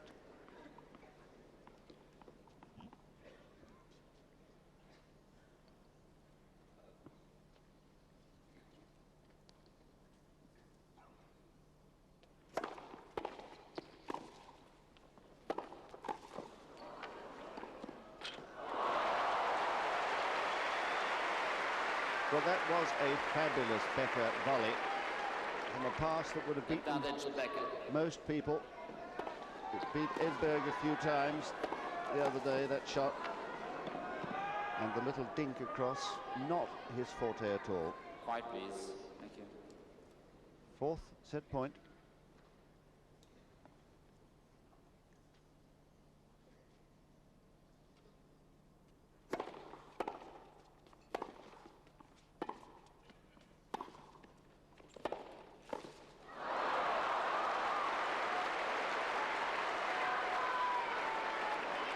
And this is the sort of match now that we expected, with Becker pressing forward at every opportunity.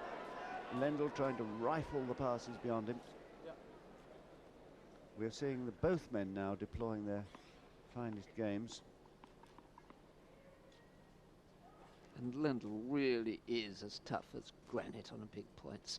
That's why if you had to choose the two, I'd put my life saving on him most of the time. But now this is the 5th set point. Advantage Becker. So Becker can't say he hasn't had his chances.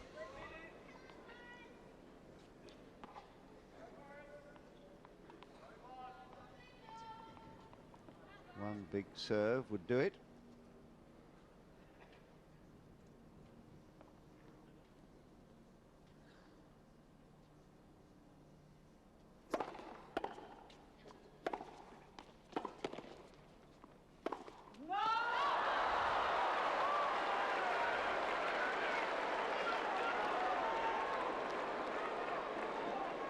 deuce.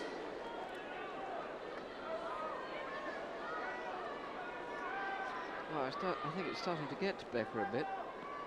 But this man, I tell you, is hewn out of rock. White, please. White, please. Thank you.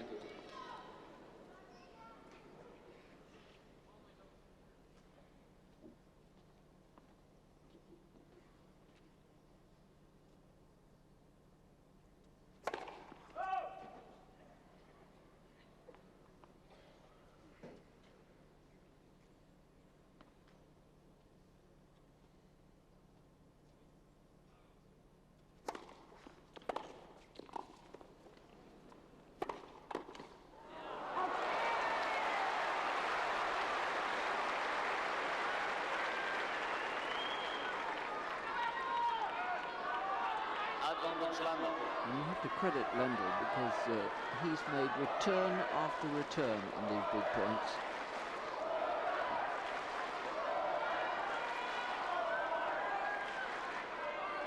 White, please. White, please.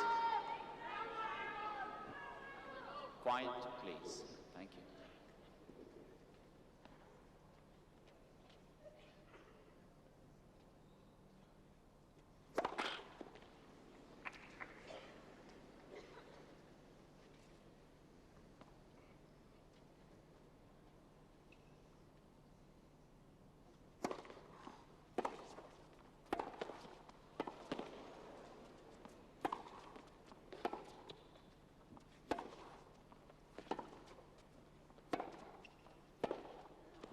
Oh, it's in. He's broken, saving 5 set points. But he still has the job to do, Lendl. He's 4-5, third set.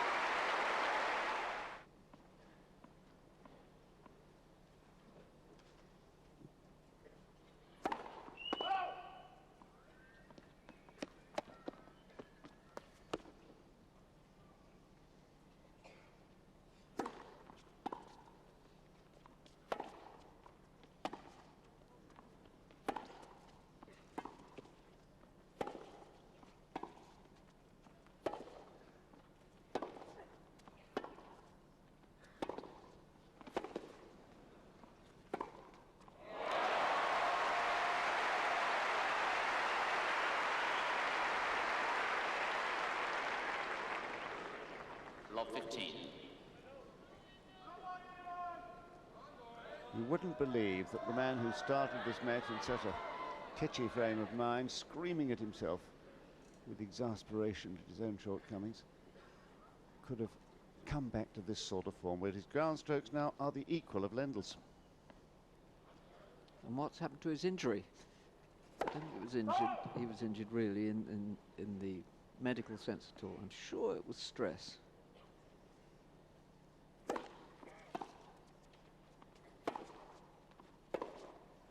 Oh! 15. Well, that hasn't been necessary, that sort of outburst, for 2 sets.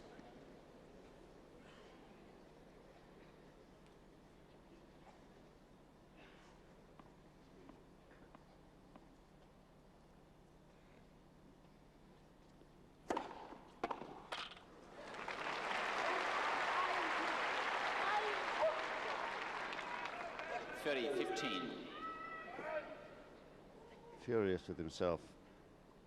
The memory of those 5 set points. Hard to eradicate them.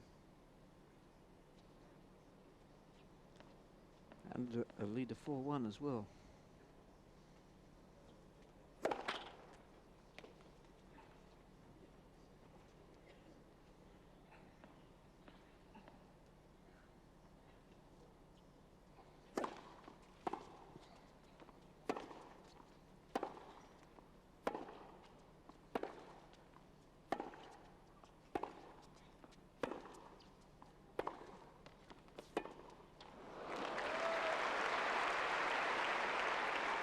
He's not out of this yet. 30.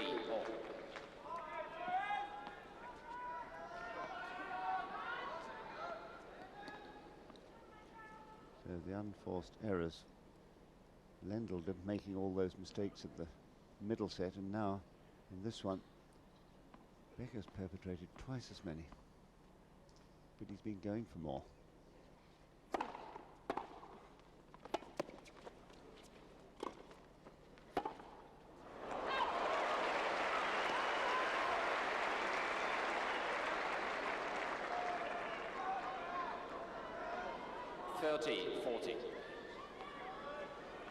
Becker taking his chance, waiting for the moment, and what a good length he kept. Set point number 6.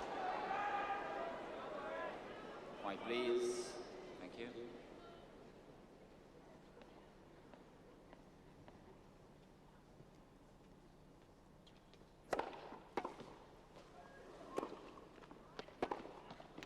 Yes, that's good enough. The set is Becker's.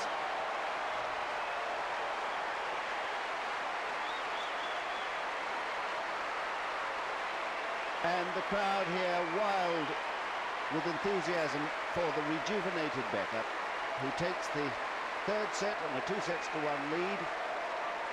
1-6, 6-4, 6-4. 2 hours and 11 minutes now.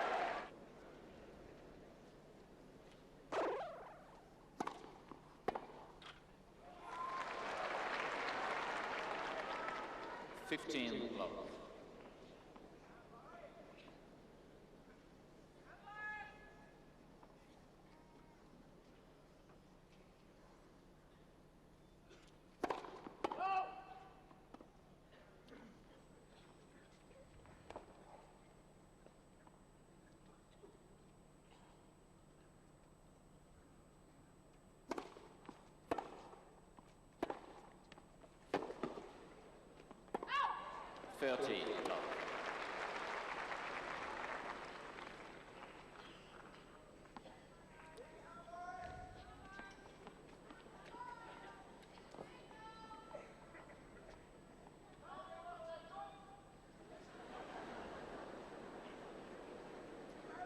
White, please.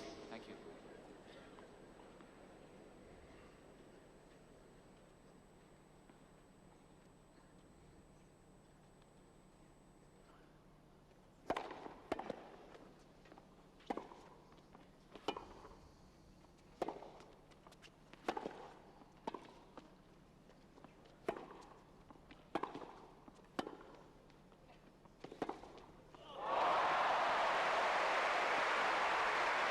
Well, this is glorious stuff now from Becker, showing us the sort of majestic tennis that helped him to beat Lendl at the US Open the first time on a hard court in a Grand Slam final a couple of years ago.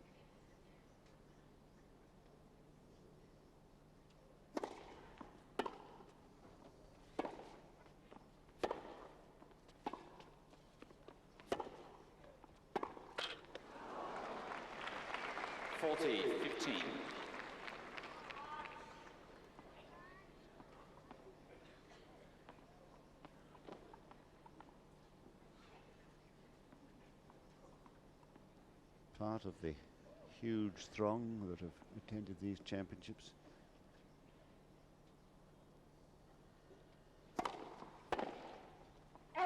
Game Becker, the first game, 4th set. Is Lendl tiring? Becker, 1-love, 4th set, and a lead of 2-sets-to-1.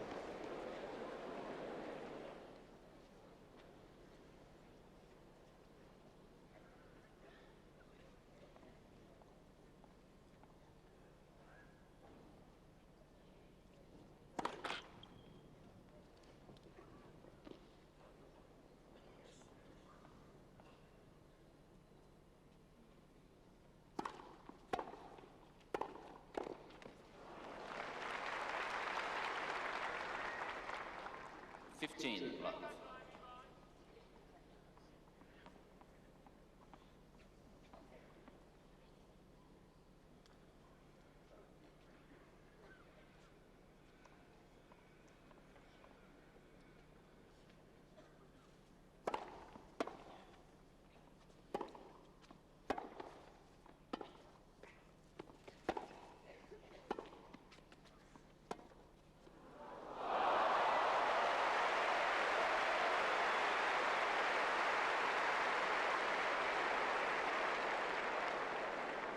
different 15 all. perception on this one.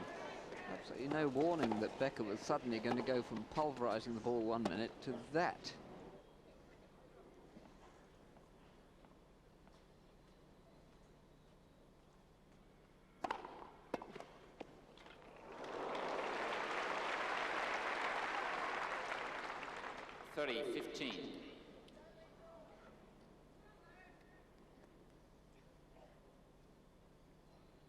This wonderful Australian record. Twice the winner, once a finalist, 3 times a semi-finalist. The year that he was a finalist in 1983, it was, curious enough, Mats Wilander, who we thought of really as a clay court player, who beat him.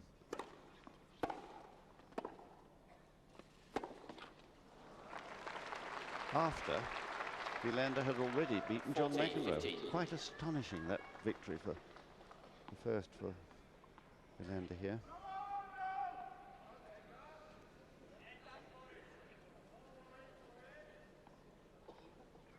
Kooyong on grass those days.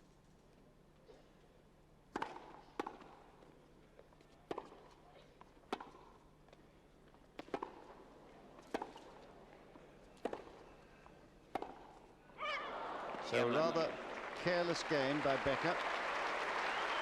He can afford, I suppose, just a slight relaxation now and again on the Lendl serve, as long as he's firm on his own. And now a very pleasant afternoon here in Melbourne.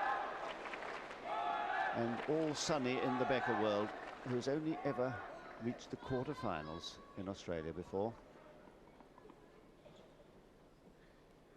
Ben Testament beat him in 84, Lander in 90.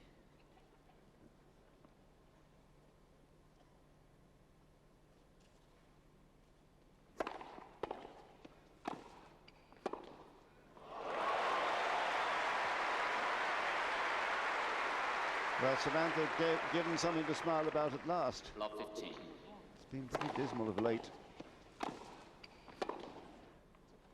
Almost a half volley. And you'd expect to see more forehand winners from Lendl in a match.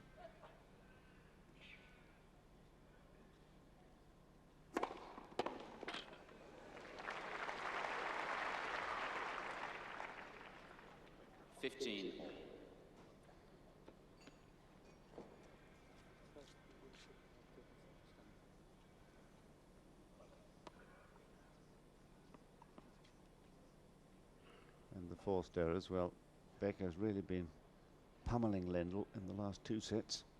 That's where most of those came from.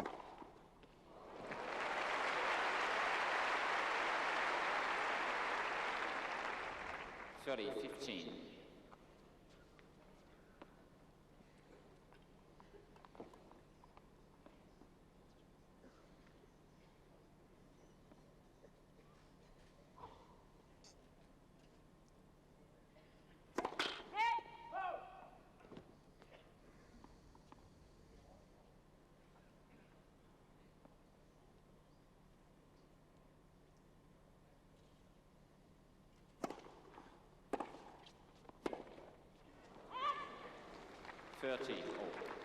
Well, in these last 2 games, just little glimmers of a suggestion that Becker is not now working quite as hard.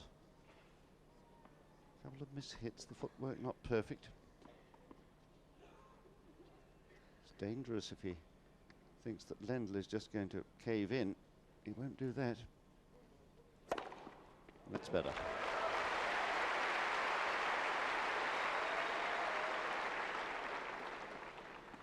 40-30.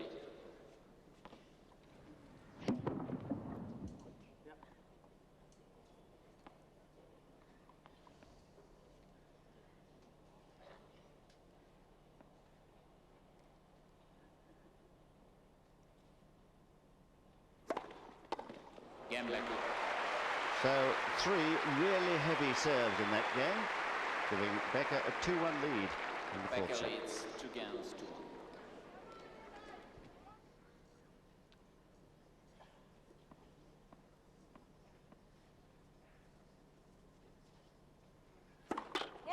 First service.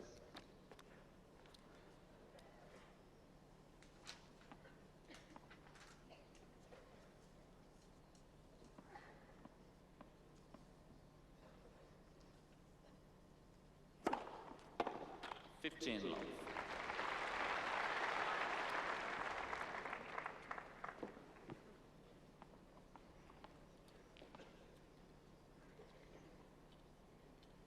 If you look now at his French Open record, that's really been tremendous. 5 finals, 3 victories and 2 quarterfinals.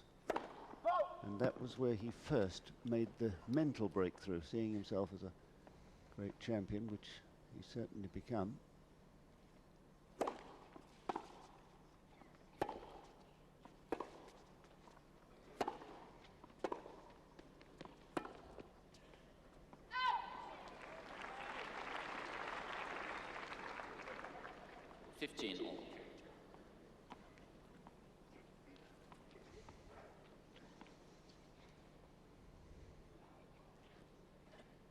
First time really that Becker's given himself a real chance here in Australia to play well, coming early before Christmas.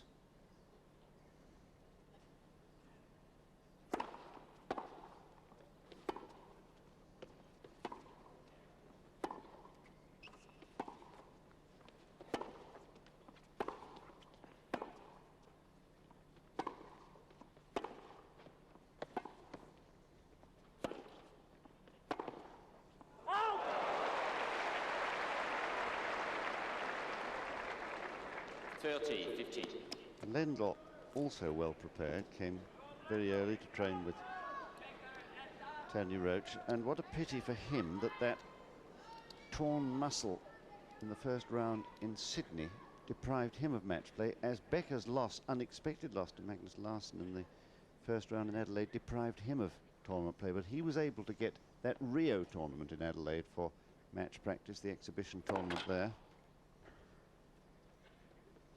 Whereas Lendl had to rest before he came here.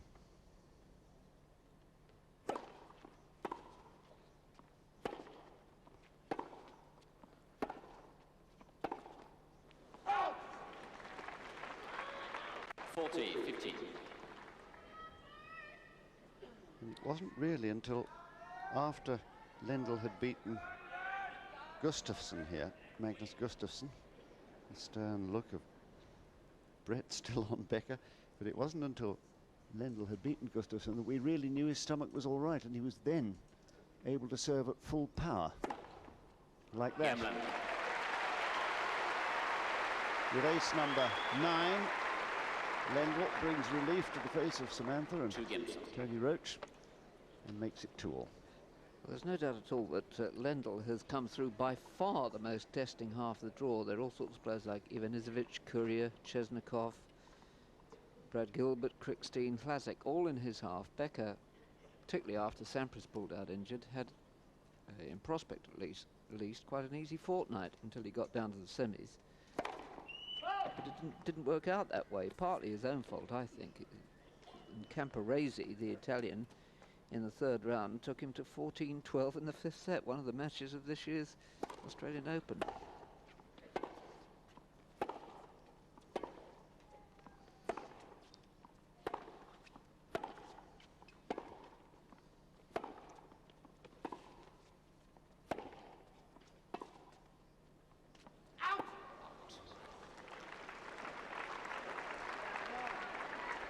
And Becker, you know, is a man who sets himself targets and usually achieves them.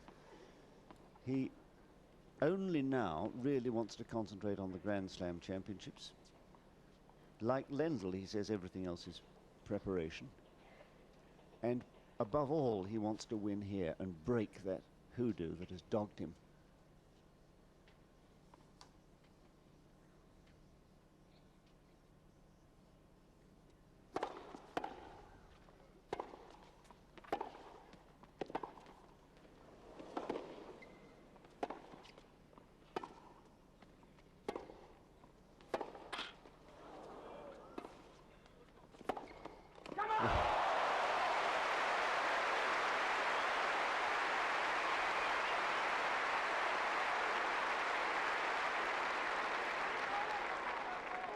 From his point of view, Lendl's, he's been winning too few of these rallies.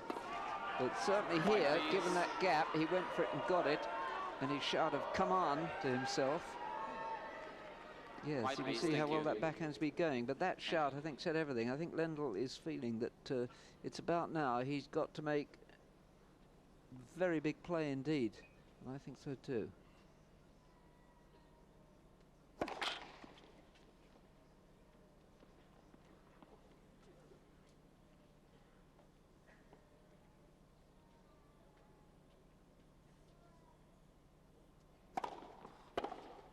Oh, what a good serve that was.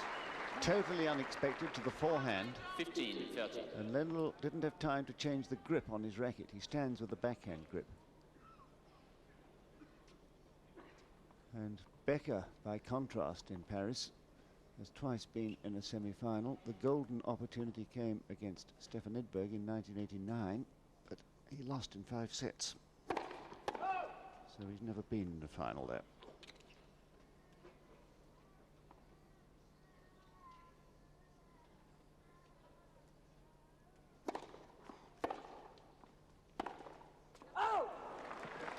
So, for the first time, yes, a little choke, he says to himself.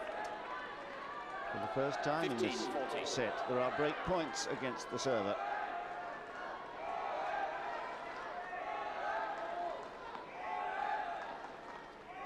White please. Thank you.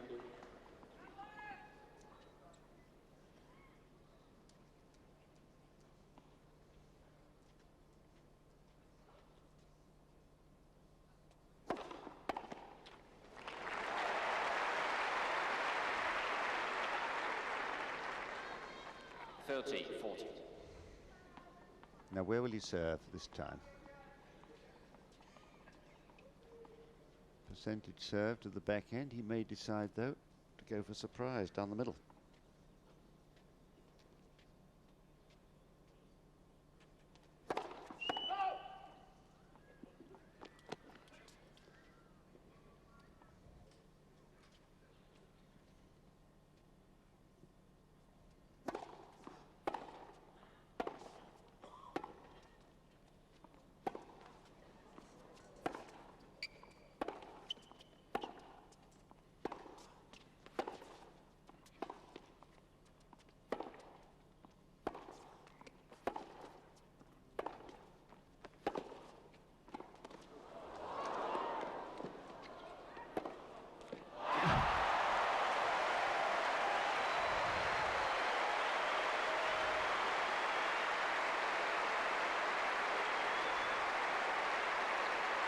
A picture that spoke 1,000 words.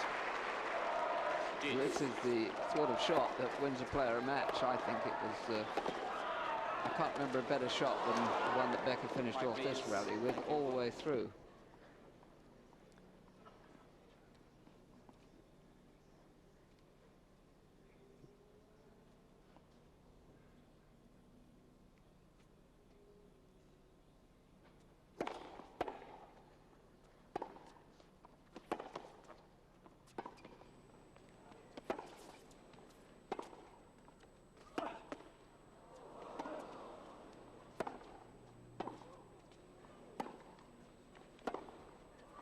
He's done it again.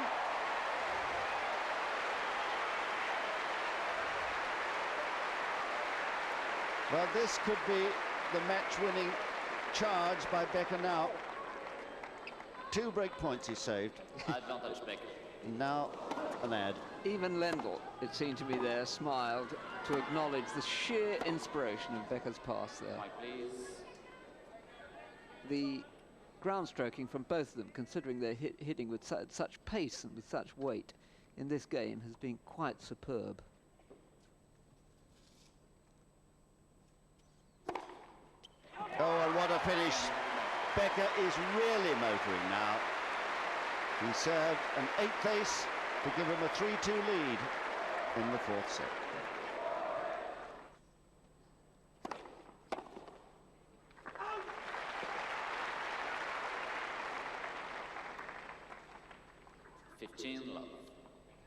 Well, if Lendl does turn this match round now, after what he went through 2 days ago, 4 hours and 2 minutes, it will be something of a miracle.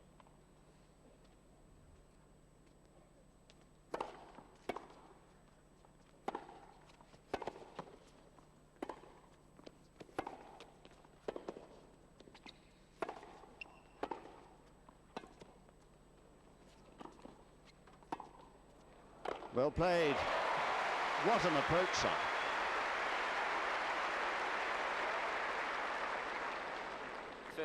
Love. Being tested by Becker's use of the little short angle, particularly on the backhand.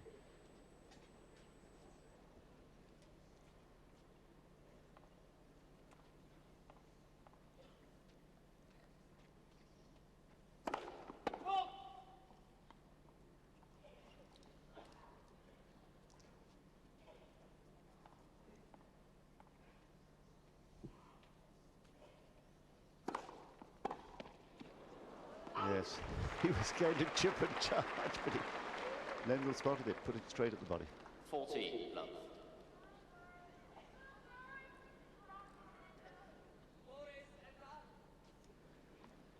Yes, the fourth set now. Improving number of first serves in, and they're doing better when it goes in, too. Gamblin. As Lendl did then. 3-all. 3 games off. Signs that Becker perhaps just coasting for a Yes, moment. I thought he was taking a bit of a breather there. I agree with you. Just to put it into context, almost everybody's here. Certainly the top 3 players of the world are here. Sampras was injured and had to pull out. Agassi, Chang, McEnroe chose not to come. But the field was almost as good as they could have expected.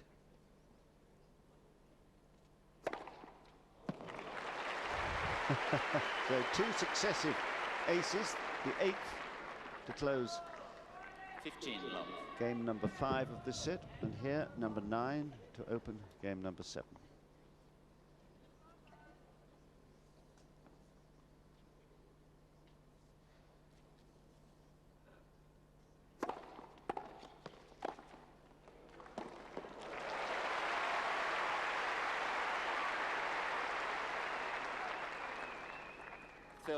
Love. Wonderful sight, Becker coming in. Just look at that. Heavyweight athlete with the most intimidating power.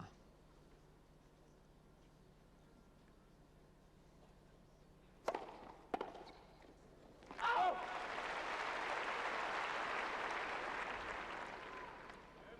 40, love. And we in Britain can take a little bit of credit, looking at Lendl's prize money last year, for Becker's fitness, because his training program devised for him by Frank Dick, the national athletics coach.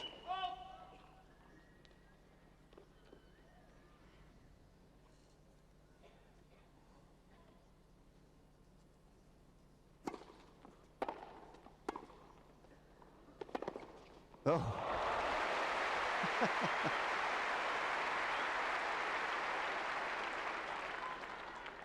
40, 15.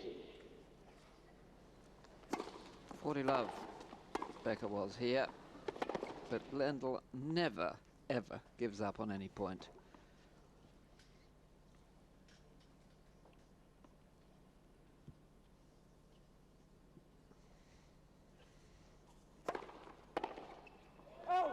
Just missed, just out. So a big effort to be made still, as Becker takes his 4-3 lead. Becker No breaks in this 4-3. fourth set.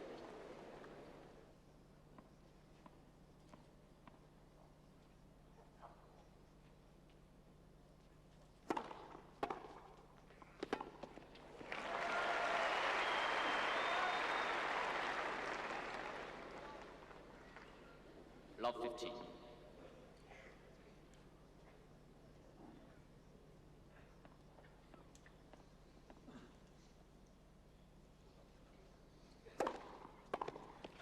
15 home.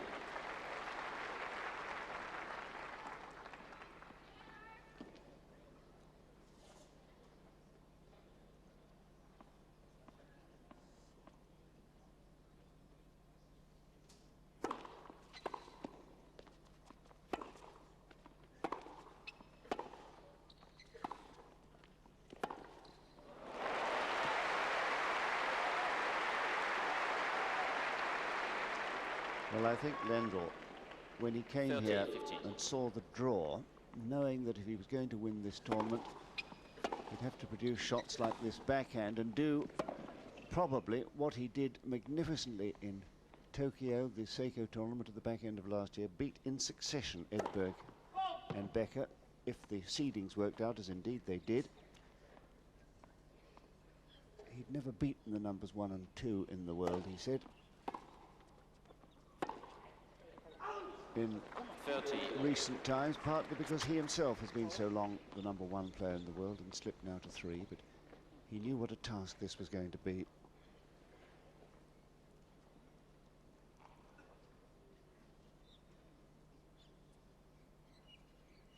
And it may be just too much for him.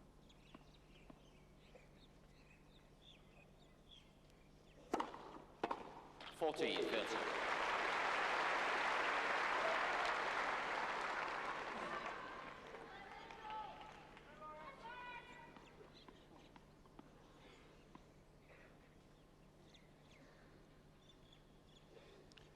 Only twice have there been break points in this set. On Becker's serve in the 5th game, both saved.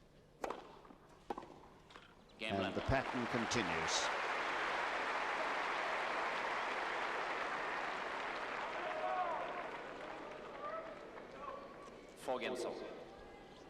Yes, apart from that 5th game, which I felt was so crucial, certainly to Lendl. There have been a couple of love games, and most of the service games have been held, if not to love, to 15.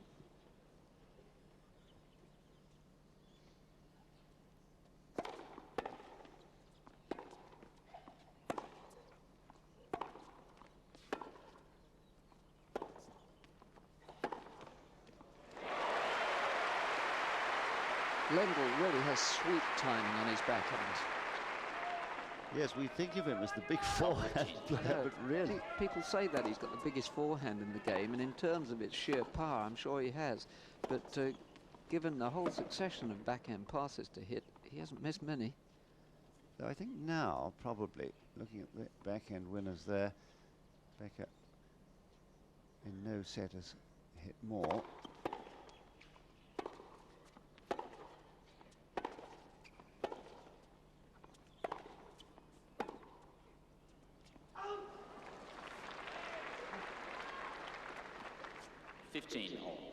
I think now Andre Agassi actually has a harder forehand than Lendl's.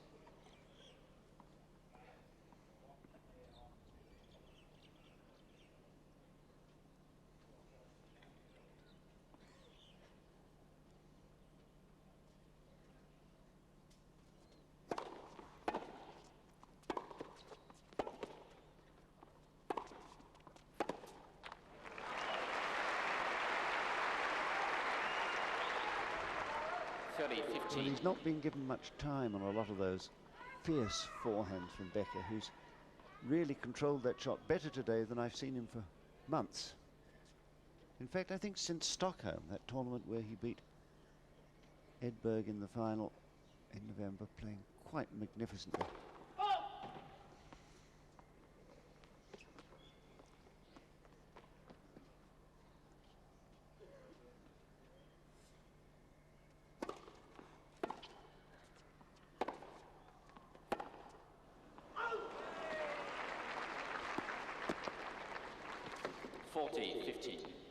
And it's at this stage of a set that you're very glad that you're serving first.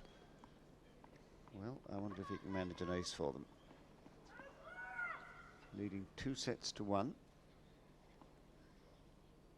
serving first is a huge advantage.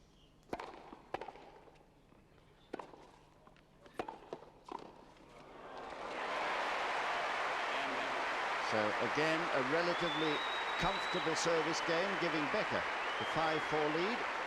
Just 4 points away now from a moment in history.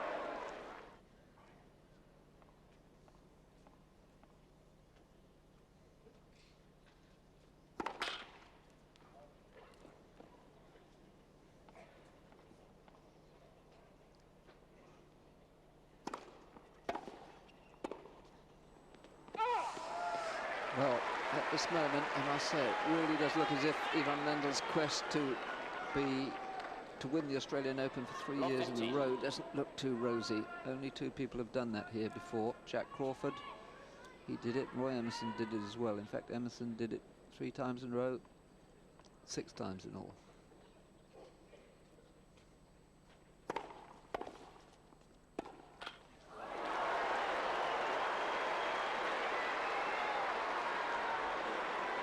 Well, it begins to look as if a very, very tough tournament is beginning to catch up with Lendl. Becker now sensing his chance to do something that he'd promised himself one day he would achieve.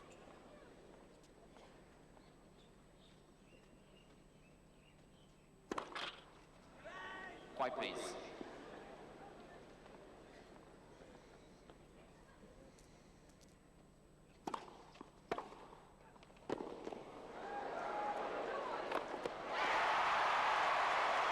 Well, a quite magnificent return of serve against a man who, like a boxer, has been pummeled and is on the ropes. 3 match points, 3 championship points for Boris Becker. Low 40. Quiet, please. Quiet, please. Thank you.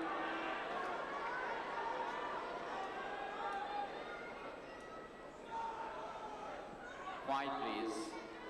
Ladies and gentlemen, please. And don't forget, if Becker gets this match point, he goes to #1 in the world for the first time ever.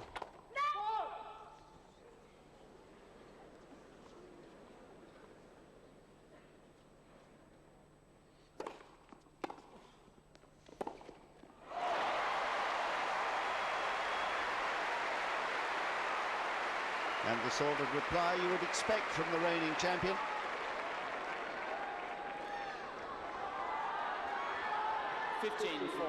One saved. He surely can't again do what he did against Stefan Edberg.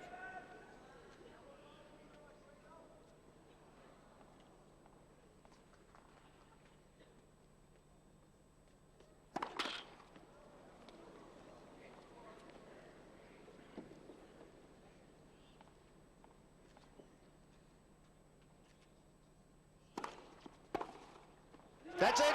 Becker is the new champion.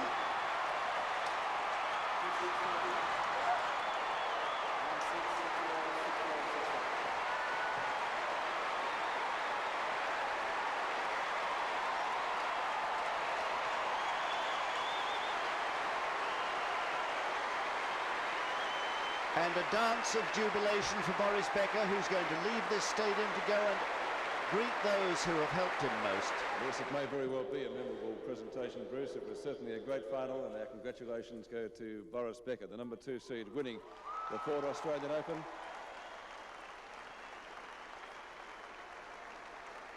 The voice of Peter Ladies and gentlemen, Landy. for the official presentation now, would you welcome once again the President of Tennis Australia, Mr. Jeff Pollard. Jeff Pollard. Your Excellencies, Madam Premier, Ministers, Lord Mayor, distinguished guests, ladies and gentlemen.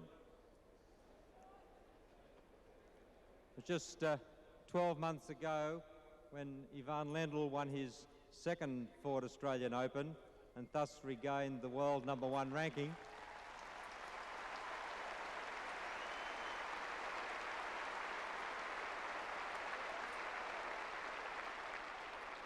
And today, Boris Becker has won his 1st Ford Australian Open and reaches the world #1 ranking for the first time.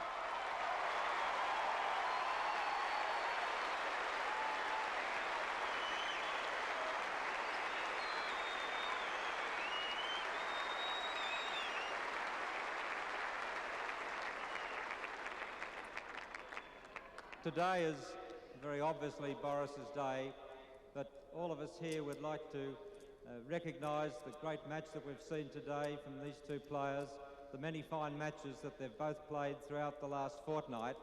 They've both been great supporters of the 4th Australian Open and indeed the whole Australian tennis circuit. We'd like to recognise that both to you publicly.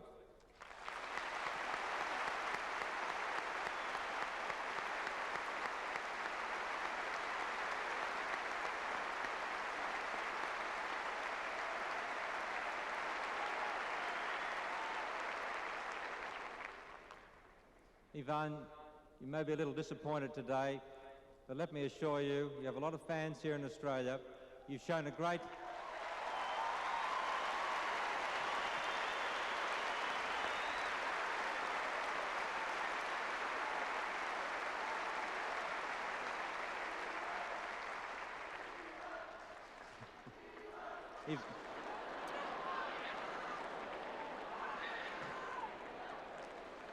Ivan, it's a dedication to the game which has not been seen in players before, which is now copied, and the game of tennis is much greater through your contribution to it.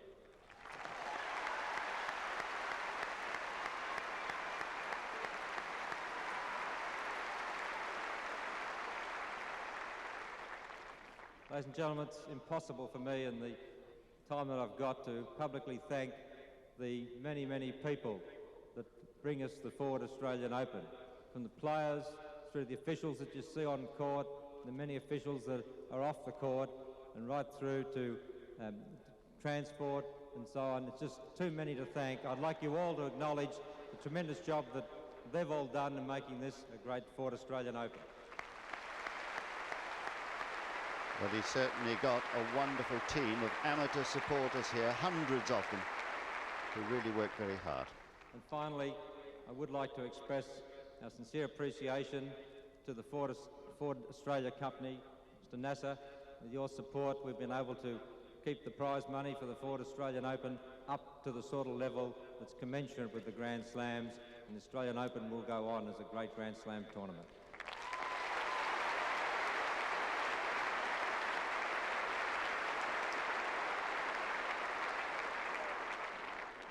Ladies and gentlemen, now we'd like the runner-up, Ivan Lendl, to come forward and receive his trophies and cheques from Mr. Nasser.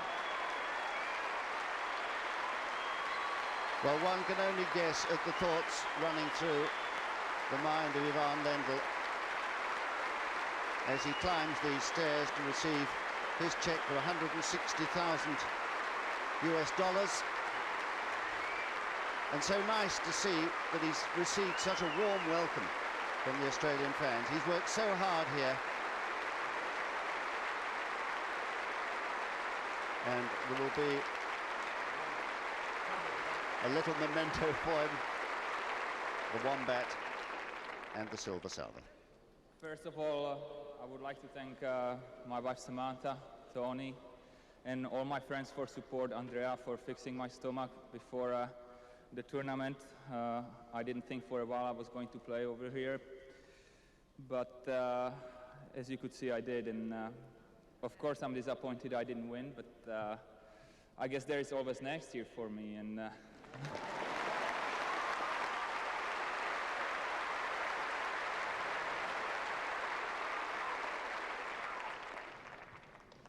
I've always said the stadium is a great stadium, and Tennis Australia have done a great job again putting this tournament together.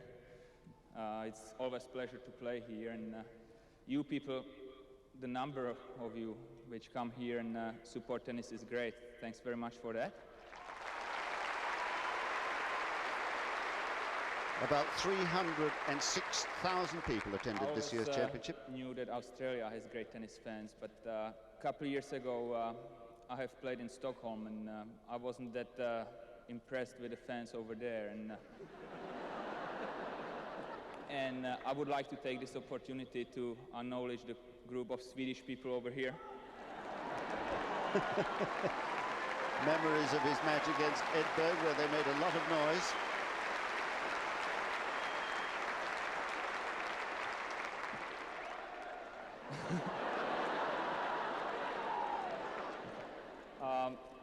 I have had the pleasure and trauma at the same time of playing two Swedish players this tournament, and it's great to see that Swedish fans can stand behind their players, but they also can appreciate if the opponent plays well.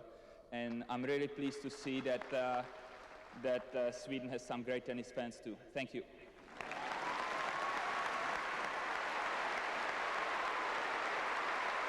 So a few well-chosen words there from Ivan, who I must say has learned a great deal about public relations since the days when everybody saw him as rather a Ivan Lendl, ladies and gentlemen. rather a dull performer, but not a bit of it. A very intelligent man who now as popular as anyone else on the world scene. Giving the photographers their chance.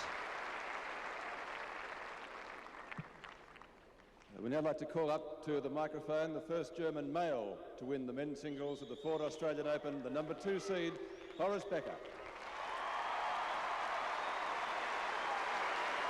Well, this is the walk that Boris Becker had planned in his dreams.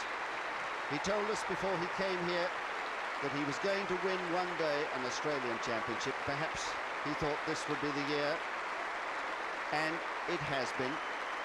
He had the softest part of the draw, but he's made the most of it. A cheque for $320,000 American dollars, and with it comes the world #1 ranking, which perhaps means more to him even than holding up the Norman Brooks trophy. There it is, the historic trophy with all the great names of past champions on it. Bob Brett perhaps thought that this might never have happened. Boris Becker, the champion. Well, I cannot say very much right now. It's just unbelievable for me at this moment, and thank you all. You know, I'm sorry. Thank you. Overcome with the emotion of it all, Becker, who has been something of a recluse this last 6 months, simply can't find the words to describe his feelings. I think we all know how he feels. He's now won a 4th Grand Slam title, and in a 3rd country. 3 at Wimbledon, 1 in the US, sorry, a 5th Grand Slam title. 3 in Wimbledon, 1 in America, and now 1 in Australia. Well, Boris Becker winning the Ford Australian Open men's singles for the first time, the tournament's number 2 seed. And ladies and gentlemen, that concludes the official presentation for the men's singles for 1991. Dashed away from courtside, went out,